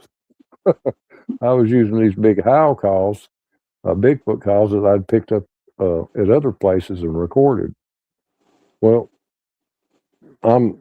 I know that they can't come down that gravel bar because it's a long ways and it's wide. It's probably uh, half as wide as a Walmart parking lot and as long. So I know, well, they can't get there to me in case I make one of them mad using these calls. And then just out of nowhere, me and my fishing bucket go flying through the air into the lake. I've got a headlamp on, but when I come up out of the water, I push it twice and it throws that strobe. Oh So no. I had a big male standing there looking at me like, "Don't mess with me." And I pushed it twice and got the single light back on, and it just walked away, and I still didn't hear it in the gravels. And I thought I was safe where I was at, but it didn't try to hurt me. It just let me know, you're messing Wait, with me. Don't do that. did it push you in the water? Picked me and the bucket up and threw us in the water. Oh my gosh. Yep. That's And then wild. the first time that happened to me was during COVID, and I was in Granville, Tennessee, on a gravel bar, but not far from me was a community center, and behind that community center was a way station. So I knew they were coming there to eat, going through the garbage and eat, because the back fence of this 12-foot tall fence was mashed down. So I go out on this gravel bar and I make these calls, hoot owl calls, and I make a couple aggressive Bigfoot calls. And this time I get run into and knocked in the lake. So, I mean, it wasn't like they grabbed me or tried to kill me. They just run into me, shouldered me, knocked me in the lake. I can't believe you were taking away their resources out there. They thought you're out there going to get their fish and Oh, whatever else. yeah, I was 12 years old on this one. I was Uh-huh. on the Indian Creek campgrounds across from Indian Creek campgrounds in Smith County. And we were down there catching bluegill in the backwaters of the Cumberland River. And three walked out of a cane thicket into these mud flats. So I walked around and they had gone back in. I had walked around on that side. And the creek, there's a creek there and an old fence row where they'd back that water up. I could get on that rock fence row and drop my bobber and worms. I was 12 years old and catch a bluegill, one right after another. Well, these Bigfoot, two grown ones and a small juvenile the size of me, at 12 years old, come walking out and they were watching me. So every time I catch a bluegill and pitch it down on the ground, they would watch it. So I said, huh. I remember my grandmother saying, you take something from the land, leave something. So I picked up a bluegill and underhanded as far as about a 12-year-old could underhand it. Well, the juvenile, he walks right up to me and bends down like an Asian person and picks up the bluegill and then turns around and walks back into the cattails and back into the woods. Whoa. So gift accepted. Right, right. Wow. So That's I've had a fantastic. lot of encounters and a lot of short encounters, but Well, okay, you've had a lot of encounters, and it's not just with Dogman, but with Bigfoot. some people would say that potentially you got marked. Now, I don't That's know if I would say that. Like people, I'm not saying people don't get marked, but I feel. What do you think about that? Because I have my opinions on that. my great grandmother was Cherokee Indian that I mentioned earlier, said I was marked Marked. because to have them to come out and interact with me as a child, that I was marked, that I would always see them. If there were any around, they could trust me. Ooh. So, I can appreciate that. Uh, now, what my thoughts are on being marked though too was sometimes when people see a Bigfoot or something that's not supposed to exist for the first time, it changes your vibrational frequency. That's what I've always felt like that. Like maybe it kind of puts you in another frequency to where now you see more things and now you can, it's like it's opened up your eyesight, your vision to be able well, to see the other realms, maybe. well, I'm calm. They don't affect me. I mean, some people with me will turn and run. I will stand there and just stay calm and have a giggle about it. And of course, I don't let the Bigfoot or Dogman see me giggle, but I just stay calm. And I've realized that if I don't let them read my mind, because whatever in your mind, they can read it. So I keep an open mind, meaning a neutral mind, and more curious at them, and then they become more curious at me because I'll just start talking out loud to them, and they just don't know how to take that. They just become curious. That is why the head of my Bigfoot field research team always stressed the importance of kind of conquering mind control when it Right. came to dealing with the cryptids. And so he was part of those remote viewing programs and stuff. He actually taught our entire team remote viewing and how to Hmm. do that and how to control our minds. And it was for the main purpose was, I think, was to control our minds to where we didn't. I don't know. It's not only to learn how to kind of hone in on the telepathic connection with these cryptids, but to Hmm. how to just be more psychic because the cryptids are more psychic and that's how they can take over sometimes. They talk about the hypnotizing Hmm.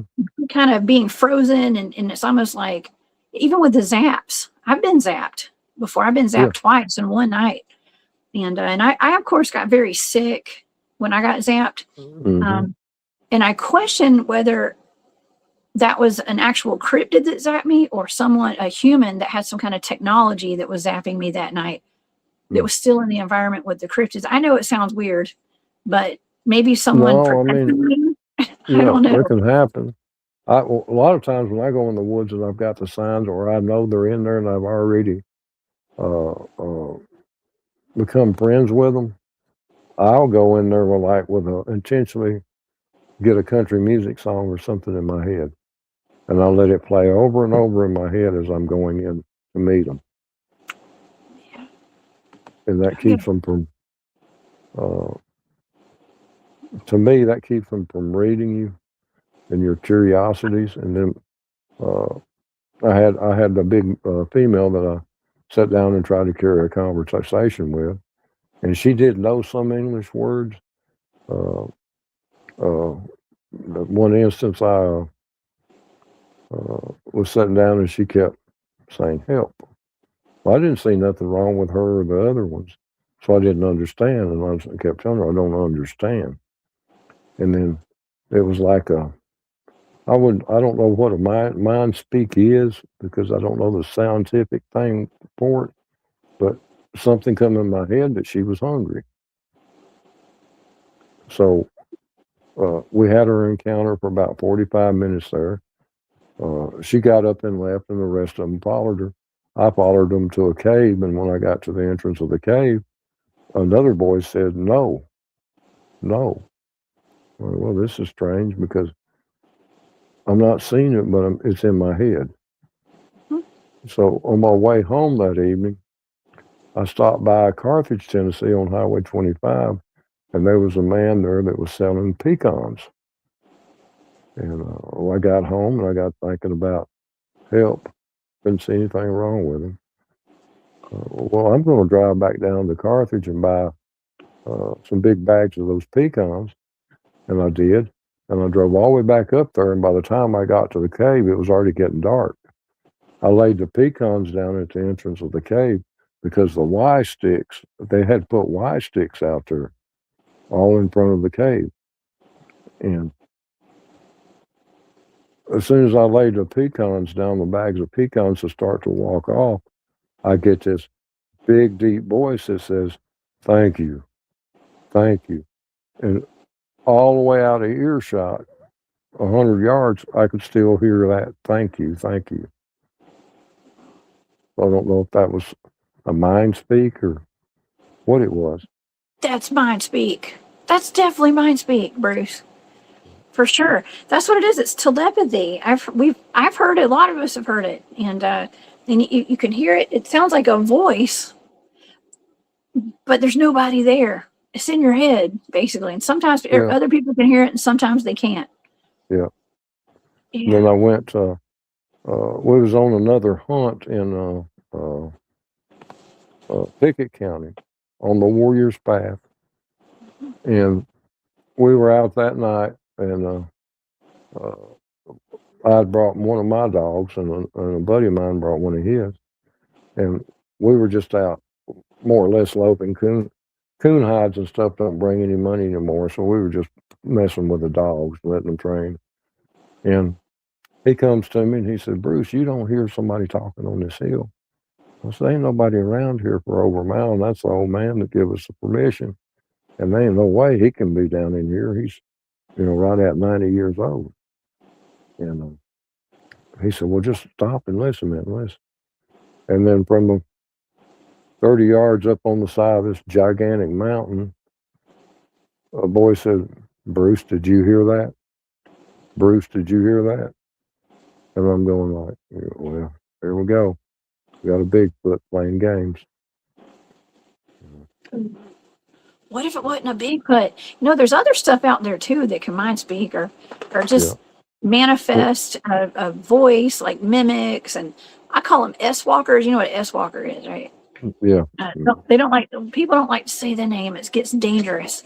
Right. Some names, but there's a lot of stuff out there that can be, but the Bigfoots can sound like humans too. They mimic. And I've heard that Dogman can talk, Bruce. He can say English words. Yeah. Dogman has been known to carry conversations.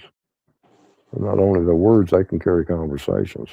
Of course, I think the Dogman is a lot older than the Bigfoot is. Do you? Yeah. If you go back in history to the Egyptian times and even further back, they have a dog head on a man's body. Mm-hmm. Oh yeah, and you go back. It's actually on maps, like the Piri Reis map. Map, I think they have civilizations of dog-headed men, and they have history. Like I guess there were battles at Edmonton, or is it Edmonton? Is that the name of it? I forgot. There were battles in history with dog-headed men, dog-headed soldiers and stuff. Right. Written down in history. King Arthur, that's who it was. Fought them with his men. Yeah. So you can get into dogmen are great mimickers. Bigfoot's even better at mimicking. Dogmen will carry a conversation on with you. They also mind speak. You can call it mind speak. I mean, you're getting what they're saying, and without you saying anything, they're getting what you're saying. You're getting it back and forth. So the intentions, the aura about your body is, I think, mostly what they read, and then they give you that mind speak. That's why I tell people, and I'm very selective about who I go out into the woods with, because when somebody's when I say low vibration, I mean like super, and I hate to say this, but like super depressed or just a bad attitude, or they want to go out there and hurt something. Their one goal is like, unalive something or whatever, and that's fine. I mean, you can have that, but as long as your head's right to some extent. I don't like going out in the woods with people that are that are kind of off the rockers or whatever in any kind of a way, because that's when you're going to get targeted. That's the Right. weak link. Okay, those are the weak links right there. Yeah. You got to be in a good heart space and a good head Yeah. space. If you feel bad about yourself, these cryptids read that. Mhm. You know, they know you're. If you use your mind and say out loud, "Well, I just feel terrible today, and I ain't getting over it today," you're going to have a terrible day. That's You right. know, you got to have that positive, and when you go in the woods and deal with these people, I call them people, Yeah. because I think they're just another form of humans. But you got to have that positive attitude, and you've got to have that kindness. And a mean attitude will get you a mean response. For every action, there's a reaction. And if that action is good, you'll receive a good reaction. Mhm. Yes. That's where they When believe you're that. when you're in a good mood, and when I say like on a high vibe, like just with a good attitude, a good heart, good mind, and you're out there, you're like a lighthouse. You're a beacon of light out there to these Right, cryptids. They will be attracted to you, and you will have more interactions, right, and they won't right. even let you see them. That's the whole key of it. Because if you take people out there with you and they're not open minded, they're quick to criticize and stuff, and then that brings in what I call bad vibes, and that cuts your chances on of having any interactions. And most of the time, if you do have an interaction and you've got somebody with you with bad vibes, it's going to be a scary interaction instead of a nice interaction. That's right. Um, Well, even with the best of intentions, they still will run you out of a place if they want to. if they're So protecting their burial sites and their I call living quarters, because uh, if you're in your home and you're sitting in your living room watching TV or whatever, and somebody strange walks off the street and comes through your door, you're not going to be in a very good mood. I'm gonna throw an elbow, clothesline somebody. Yeah. Yeah, So when be you like go in the WC. woods, you have to project that. When you project that, they know you're coming, and then you get a better reception. Yes. Well, in my case and some of my teammates, when we go out in the woods, speaking of the mind speak and stuff, we've actually kind of made contact with them before we go out in the woods while we're home. Like it's almost like they Hmm. know when we're going to show up. They know when we're going to be there. We have almost like we have a telepathic connection with them just from going to the same places and researching for decades at these same places. They get Yeah, to know us and we know them, and we have a connection. yeah. It's just it's like one guy told me, uh, he deals with them, and he's very secretive. He's got his own little clan. He just doesn't want anybody interacting with him but him. Uh, it's the theory that he says people will pull up to go in the woods. You know, they go in the woods. If a Bigfoot knew what a breakfast sausage and all that was, all that smells there. They know they're coming. Uh, and he said you got to imagine what they're thinking. They're like, oh man, here comes these guys again. Yeah, You know. damn it. Yeah. No. Well, I like to think that they get happy when we're out there with me and some of my friends. I hope, I wouldn't want the Bigfoots in my backyard all the time, I guess, or like in my living room. I Right. wouldn't mind living in my backyard, but not my living room. Okay, like Right. we go into the living rooms, Right. but Yeah. yeah. I go into caves from time to time when I track them to a cave, but then I'll ask permission uh, if I don't get a response. Then I pretty well say the cave's empty. But it's still interesting to go in and look for. In caves, there's a lot of dust and dirt for footprints and handprints. Oh, And, I did an investigation in Tennessee, by the way. We were up in Whitleyville. Are you close to Whitleyville by chance? yep, yep, I You know are? all about Whitleyville. Yep. Oh man, well, I went on an investigation up there. There was a young lady and her husband had bought or rented a home up there, a cabin, right in front Mm. of a cave entrance. and they bought it, or they signed a lease or whatever, sight unseen. Mm. They didn't know what they were getting, I guess, when they knew there was a lot of property, hundreds of acres around their house, Mm-hmm. of farmland, crops and stuff, in a beautiful areas, Mm-hmm. but it's all Choctaw land. Okay. And Right. and the story was, when they got there, they were having some weird activity around their home. And that cave there's a big cave entrance and a lot of little cave entrances, right, like 30 feet from their back door. Right. And it was really creepy. And at night, their house would get slapped, and their chickens started going missing out of their chicken coops, and there were footprints out there, and you can see where something had been opening the chicken coop. Had hands, okay, had hands, whatever it was. Yeah. And it looked like the feathers were going up into the cave entrance. Hmm. But and so whatever it was taking a full chicken. It wasn't like unaliving the chicken right there. It wasn't. Probably wasn't an animal of some sort. It's probably a Bigfoot or something. They didn't know. But we went up there, talking about caves. The floor of a lot of caves is just mud, and Right. it's wet. It's wet. And Yep. and so it's easy to see footprints in there to track something, you'd think. And when we got there, we assumed, that we went to investigate. We got called up there. We went in there, and we assumed there's going to be footprints in that cave. There was nothing.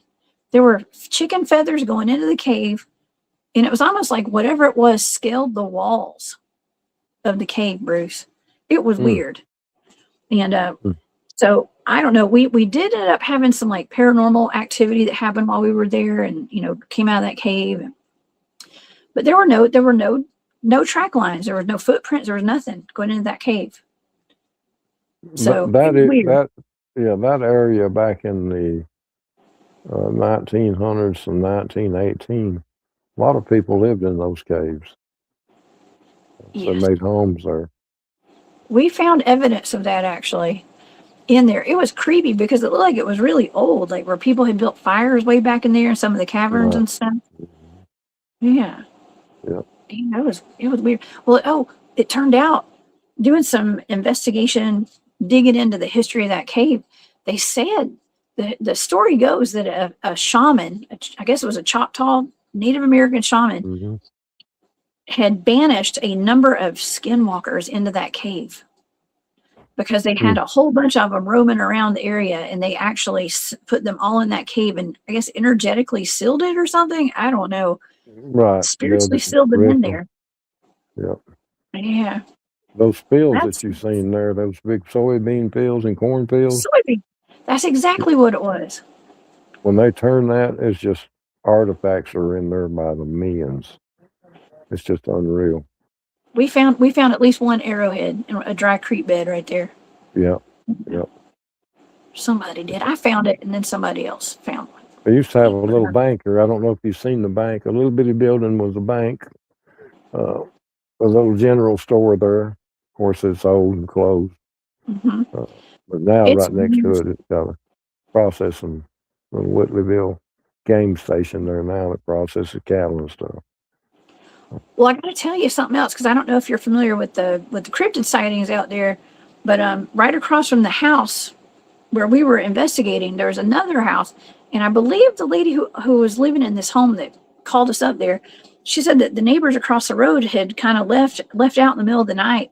They had a sighting of either a dogman or a Bigfoot running through their backyard in one of those fields, and they just packed up and left. Remember what kind of house? There's one brick there that they had that problem with, an old brick that was built in the 30s, and this one was That was her neighbor, maybe. Yeah, across the street. Yeah, across the road. I mean, Yeah. they eventually burn it because of all that activity. No. Really? The brick when they burnt. Yeah. Okay. Well, it's not the same brick one, I don't guess, because this was just a couple of years ago. Well, And, this just got burnt this spring. They oh took no! it down. Yeah, they burned it and tore it down. They couldn't keep anybody in it. Everybody would get run out of it. Some of them It threw might out. be. Some of them threw. One individual was threw out the upstairs window by an entity. So Oh, They, y'all be careful about going to Whitleyville. Go check the house out before you buy it. Okay, don't just yeah, go sight unseen, y'all. Okay. and if when you drove up through there, you'll notice a lot of the big old plantation homes and stuff were empty. Uh, and that's because a lot of that's a paranormal hotspot if somebody wants to investigate paranormal stuff. Well, I don't like. I realized I don't like caves after I went to that one. Not Yeah, a fan of caves. It's really dangerous going in there, yeah, investigating in the caves like that. So I don't know. That's wild. Well, I'm glad that you know Whitleyville. That's wild. yeah, And yeah, and I can appreciate it. Well, Bruce, we have some questions. I know we don't want to be here all night. It's getting late, but if you don't mind, if we can pull up some of these questions tonight from yeah, the audience. yeah. Okay, That's that'd be fine. wonderful. And before that, real quickly, I want to thank for again War Criminal. Thank you for the super sticker, and also let's see, Only Real Paranormal. Thank you so much for that super sticker as well. That's so sweet of you. And also Crayon. What's up, Daryl? I appreciate you being here. Thank you for that super sticker. That's a good friend of mine. Okay. All right. Well, let's see here. I've got a few questions. And let's see. This is about uh did you ever get any okay, so this is from Max. Max Life, Love, and Learning says, does Bruce have any Dogman pup pictures or videos or any kind of like Bigfoot evidence or whatever? Did you ever manage to get any pictures of any of these things? Yes, I did, and I do, but you have to understand that a lot of these things can be GPS now and the coordinates. So Uh, if I don't take it on like a 35 millimeter camera lens or camera, and I get them on my cell phone, that I can't share it across the social media ways because you can people can GPS, and a lot of the places I go to were people that were having problems with Bigfoot and Dogmen, private farms and stuff. And what happens is if I put out a Dogman picture or a Bigfoot picture, then you'll end up with 15 or 20 people there.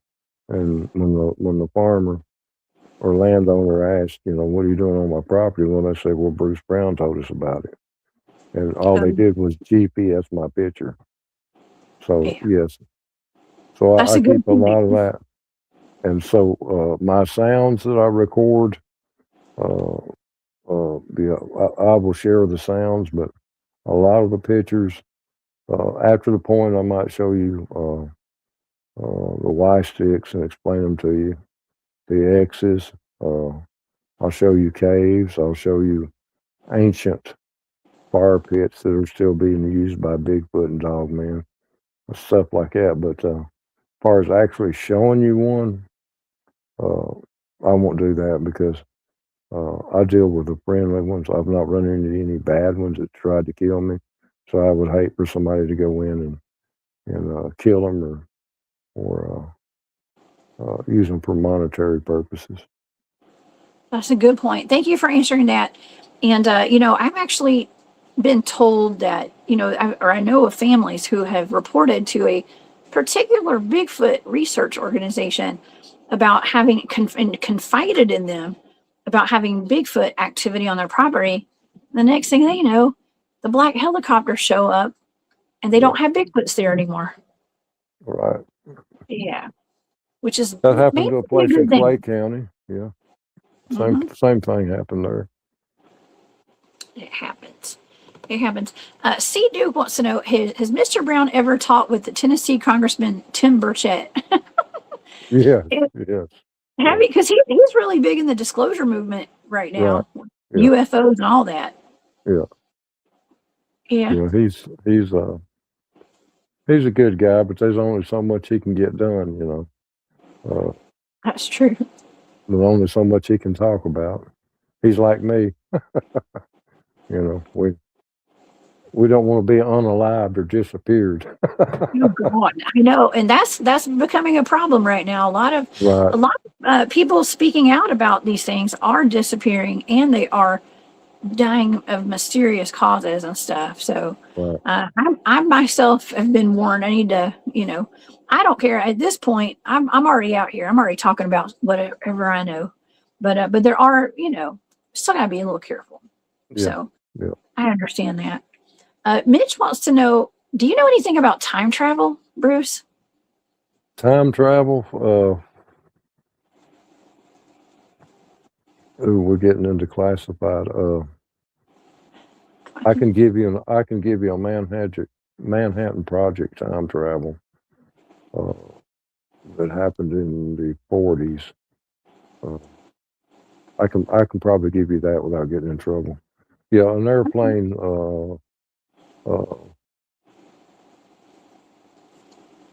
An airplane that held 100 people left Knox for Oak Ridge and went through a porthole, and the 40s, 50s. It showed up 56 years later on law enforcement officers' body cam and car footage with the tail numbers and everything intact. And that plane disappeared from Oak Ridge during the Manhattan Project and showed up right at 50 years later. Oh, no way. So, whoa. I hadn't heard that. That's cool. yeah. That's cool. Did it land, or the people alive? Well, it went down in a place close to the Tennessee-Kentucky line. It was all videotaped, audio taped, body cam. A 3-day search with the military and several rescue organizations never found the plane. But it was filmed in 2003, and it had been gone for 40-something years. Oh my gosh! I wonder if it landed and like the MIBs came and scooped it all up or something. I mean, that's No. It was shut. The area was shut off pretty quickly. 2 states, Tennessee and Kentucky, sent in rescue and the THP helicopters, and then the last ones they brought in were Black Hawk helicopters, and the wreckage was never found. So it went through a time travel. Oh my gosh. Bruce, I went up to Montauk about 2 or 3 years ago with a group of people who were part of the Montauk Project at Camp Hero at Long Island. And, and we went for the 20-year anniversary of a biorhythmic portal that opened every 20 years. They say the USS Eldridge would come through that portal every 20 years. So we were there. We had a group on the bluff overlooking the ocean. We had a group in a boat trying to find, we were going to see this boat show up, and it was wild. I have to tell you about it another time. It was an interesting experience. So I was a part of that about 2 or 3 years ago. I'm very interested in time travel and teleportation. Yeah. Yeah, it happens. Yeah, it really does. It does. It's a thing. And and there's more disclosure coming out about it now. I mean, people are always wondering what happened to that Malaysia flight 370, and did that go through a portal? I don't know. It's a possibility. Yeah, I mean, you had the man that flew his small aircraft off of Miami, and I think it was a 45-minute trip. Only took him 10 minutes because he entered a porthole, and he come out the other side, and he has the fuel receipts and everything to prove, and the time logs and the radar control tower. But there's no way he could have flew from that place to Miami in that amount of time. Oh my gosh. Well, and you guys have Oak Ridge Laboratory over there in Oak Ridge, Tennessee, and they admittedly have a large ion collider down below that facility where the Manhattan Project took place. And they work in conjunction with CERN in Switzerland. And so there's no telling what all they're opening portal-wise and stuff down there. Right. Yeah, it's people would be really surprised to know what all's going on. It's like Senator Burchett's trying to get people eyes on it, but it's still his hands are tied also, so there's just so much he can say. This is just I'm asking your opinion on this. Do you think that the Dogman sightings, all these cryptid sightings in East Tennessee could be related to Oak Ridge Labs and some of their programs they have going on there? if you get into the super soldiers, yes, Mhm. a lot of the sightings that we're having in the Appalachians and Cumberland Plateau areas are due to these massive farms are being broke up and sold into subdivisions. And a lot of these true cryptids are running out of areas to go. And so they're being seen more uh, than usual. And then with cell phones and stuff coming out now, it's more easy for people to report them. To when before, when you reported it to law enforcement and stuff, it got turned over to the military and swept under the table. So you don't. Social media is so quick now they can't control it. They can't control what people are seeing and posting. You know. Well, they can definitely interfere with your internet connection. I think that happened to Yeah. me tonight. That hasn't happened in a long time. My internet should have been fine tonight, and I got. We were in the middle of talking about cyborg cryptids and stuff. Right. That's sensitive. Fort Knox, all that. I don't want to talk about it again because it might get blurry again. I do. But Yeah. we have another question for Mitch. Do either of you know of Sasquatch healing people? I don't know. Have you ever heard of a Bigfoot healing somebody before, Bruce? Yes. Yes. Yes. Okay. The older people talked about it quite a bit. Uh, that somebody in the family would get sick, deathly sick, and maybe two hollers over, a family had Sasquatch that lived on theirs. They would take that family member there, and Sasquatch would heal them. And also, this is documented that Sasquatch has healed a lot of livestock, hogs, cows, horses, and stuff. So the older people wouldn't talk about it because uh, they were superstitious in one aspect, but they needed this Sasquatch that looked after their property and their family members. Oh my gosh. I've not heard of them healing animals before. Yes, yes, that's common. When you get up into East Tennessee and the Appalachian Mountains, that is common. Uh, if you can, if you can become friends with one, a Sasquatch, uh, I was uh, one of my meetings with one. We'll call it that. She reached and touched my hand, and I had been sick, was having bad headaches and a lot of allergy problems, and by touching my hand, uh, I could feel this go through my body, and then I was fine. I didn't have these problems. And then uh, the older people talked about it with family members, and then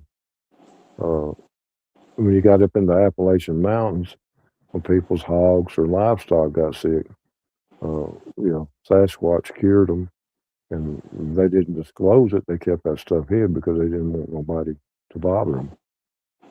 But it is documented. You can find it.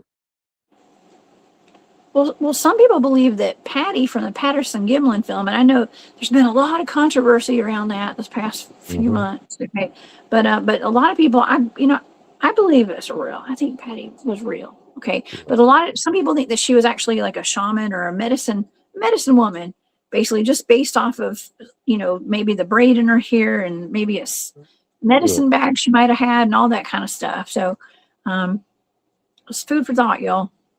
Okay, food for thought. I mean, it's you're dealing with very smart humans. I'm gonna call them humans because I believe that's exactly what they are. They're just another race of us who are in tune with nature, like the Indians were. The Indians were so in tune for every plant, there was a cure.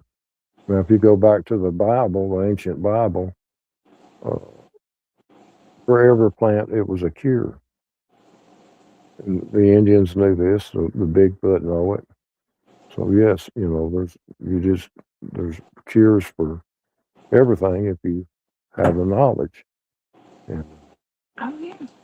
Well, we have another question. We just have a couple more questions, Bruce. That's all. Okay, that's fine. Mitch wants to know: does Bruce have any experience with Native American medicine man levitating or wind walking? Yes. Hmm. Oh yeah. Okay. Levitating is a state of mind where you have to go into the spiritual world, and then you'll levitate. Uh, you can go into a heated teepee, I like to call it.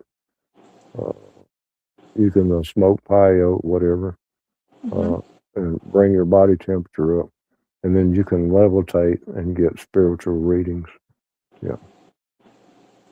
That's fantastic. Thank you for sharing that. Yeah. We have one last question, and this is a good one. Let's see. Oh, let me pull it up.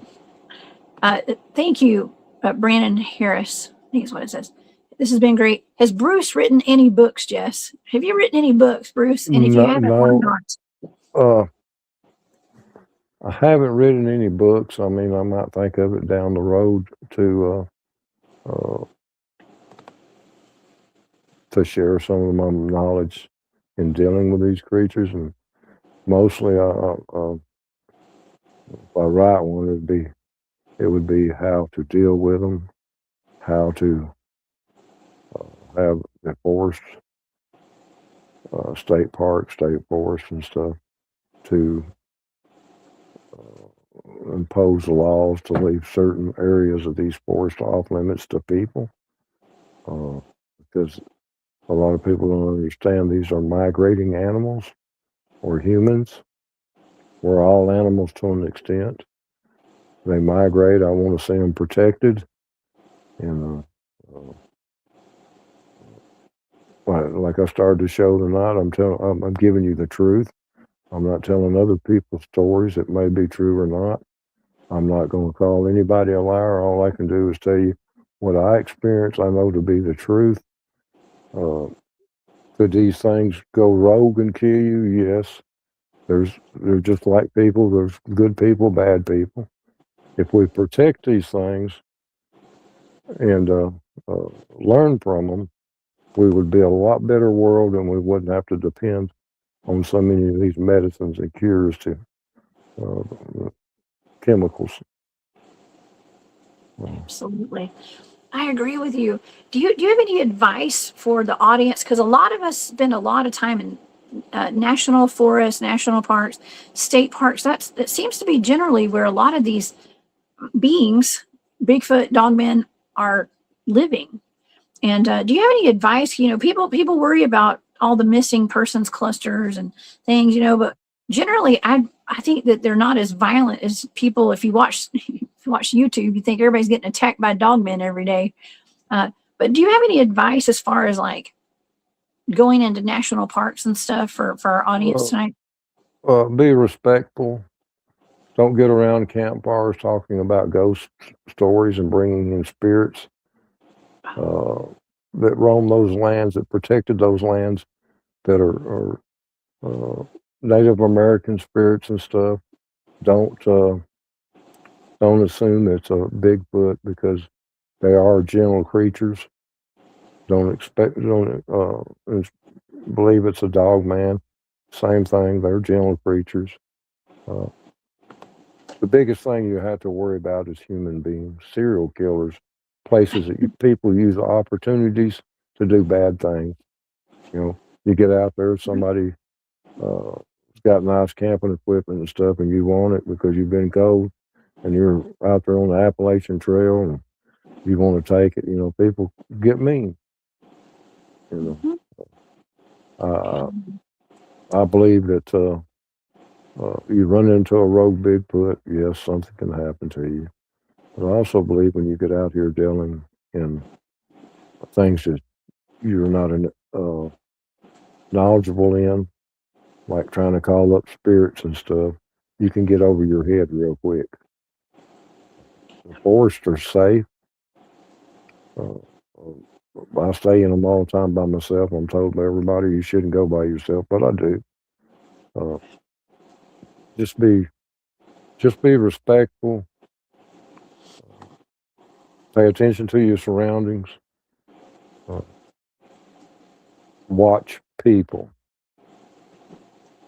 People is your number one concern. People are always the biggest threat, in my opinion. Yep. Yeah. If you look at all the encounters out there, people have a Bigfoot and Dogman.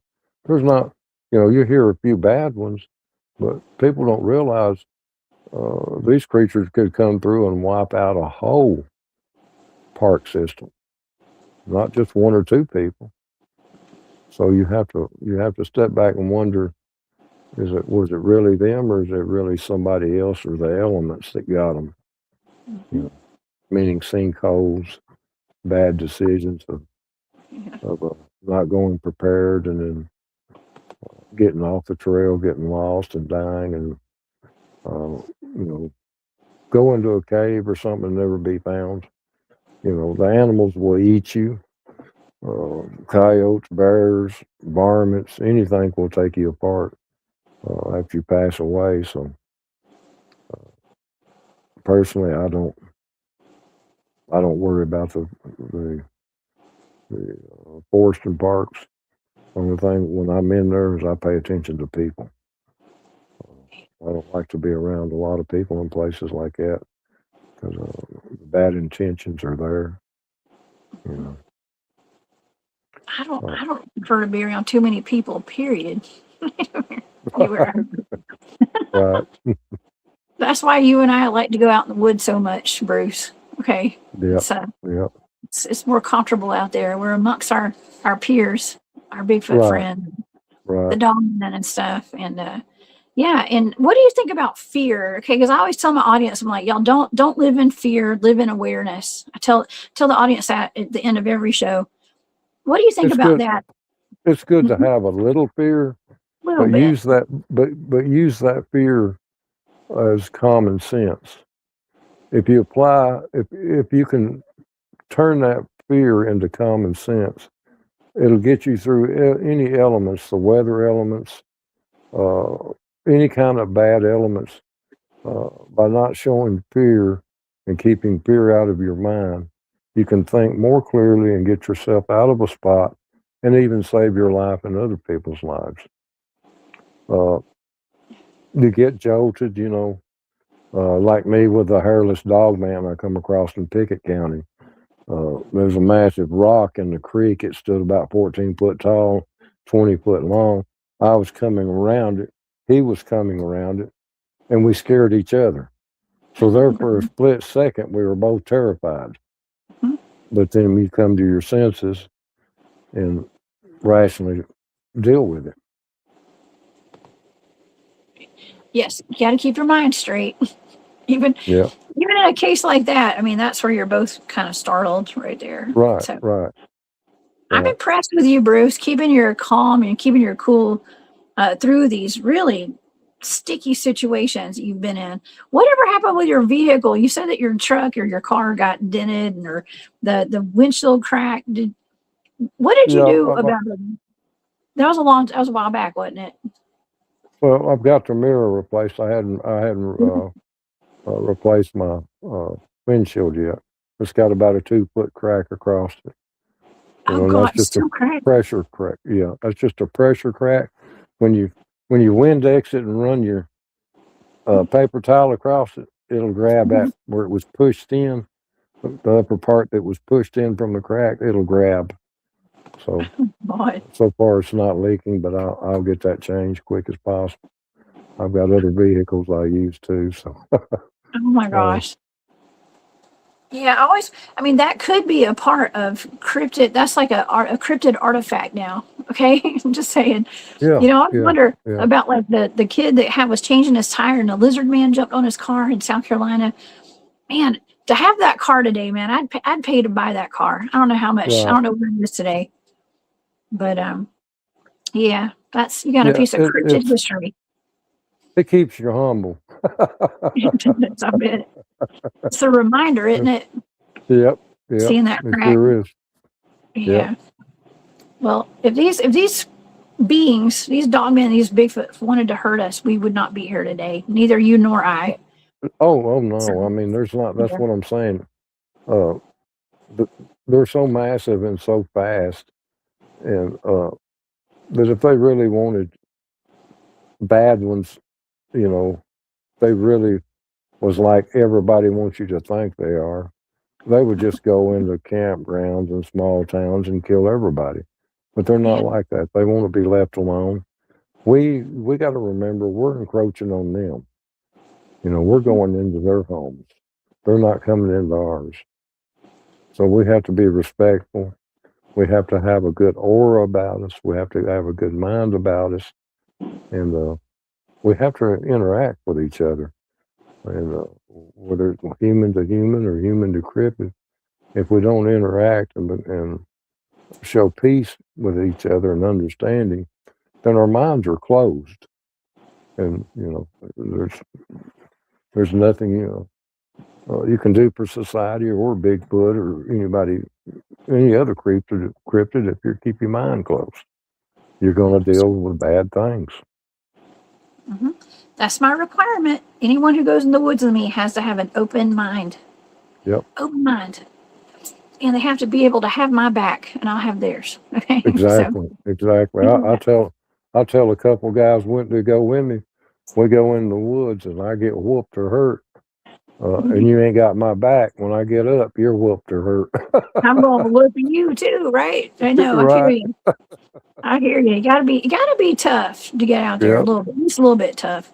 It's Yep. mentally tough first, and also physically tough as well. Yep. So, yeah, I Yep. feel you. Well, Bruce, this has been a fantastic time talking with you. I've really enjoyed this. Thank you so much for being here tonight. Oh, thank you And for having me.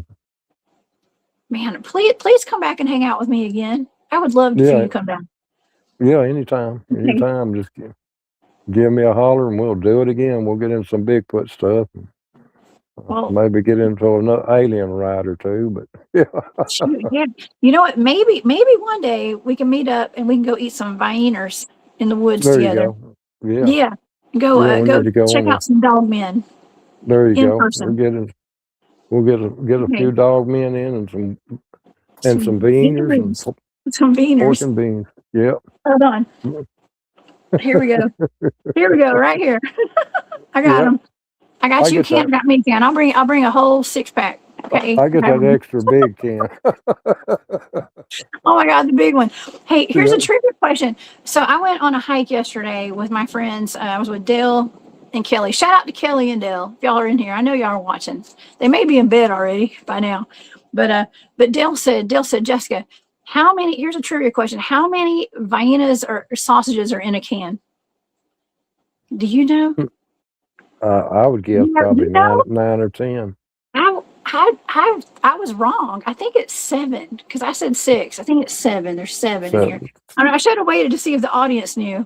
Okay, right. so we're gonna have full. You know what? I need to get a sponsorship by That's a with small can, Vienna. though. I use the big cans. That's a little can. Larry says 9. Okay, Magical Journey Pod is 7. 13. Walter is not 13. You cannot fit 13 Viennas in this little can right here. But anyways, yeah, we're gonna. I tell you what, I have fun over here, Bruce. We have a lot of fun. Yeah. Oh, I did too. I did too. We got to do it again. For sure, we do. Yeah. Yeah, the number was 7. Okay, and 7. but yeah, for the little can. Yeah. Okay, well, Bruce, is there anything? Are you doing anything? Do you do public speaking, or you said you Yeah. hadn't written a book? Yeah. What you got going on? Every now and then I come out and do a town hall meeting or something, but I haven't wrote any books or anything. Okay. I mostly stay with in the Bigfoot group, Daryl Denton's Bigfoot Believers and Other Cryptids. So you can find me there if people are looking for me. Daryl Denton was in the chat tonight, by the way. He was here watching. So thank you, Daryl, for being here. Yeah, he was here. You're a group expert. I think I am. Yeah. Moderator too, yeah. Oh yeah. Me and Daryl done a Standing Stone town hall meeting just a month or so ago. So Oh, cool. Well, you Yeah. know, there's something going on at the LBL next month. I might try to go to that. I don't know if Daryl's planning to be there or not, but hopefully. Is And that I at the think Golden? Daryl. Yeah, at Was the that Golden Pond Golden Distillery. Pond? Okay. Yeah. Yeah, try to come up there to that. It's gonna be fun. I might be there All to right. that. And Well, if yeah, I anybody may else try to wants to go go, then. y'all go. I haven't announced it to the audience yet because I don't know. I'm not like a speaker or anything. But I was thinking about going Yeah. up to the LBL June the 13th. Mr. Martin Groves is getting a bottle of whiskey named after him or something. Okay, they're dedicating it Yeah. to Martin. So yeah, if anybody lives up there, y'all come out to that. I might be there. So, but Yeah. anyways, yeah, this is. Oh, go ahead. I'm gonna try to make it too. So. Okay. Oh. Perfect. I'll try to be there too. So we're gonna cross paths one day, Bruce, in person. Yeah. Okay. I'll Yeah. get to meet you. Yeah. Okay. Yeah. Wonderful.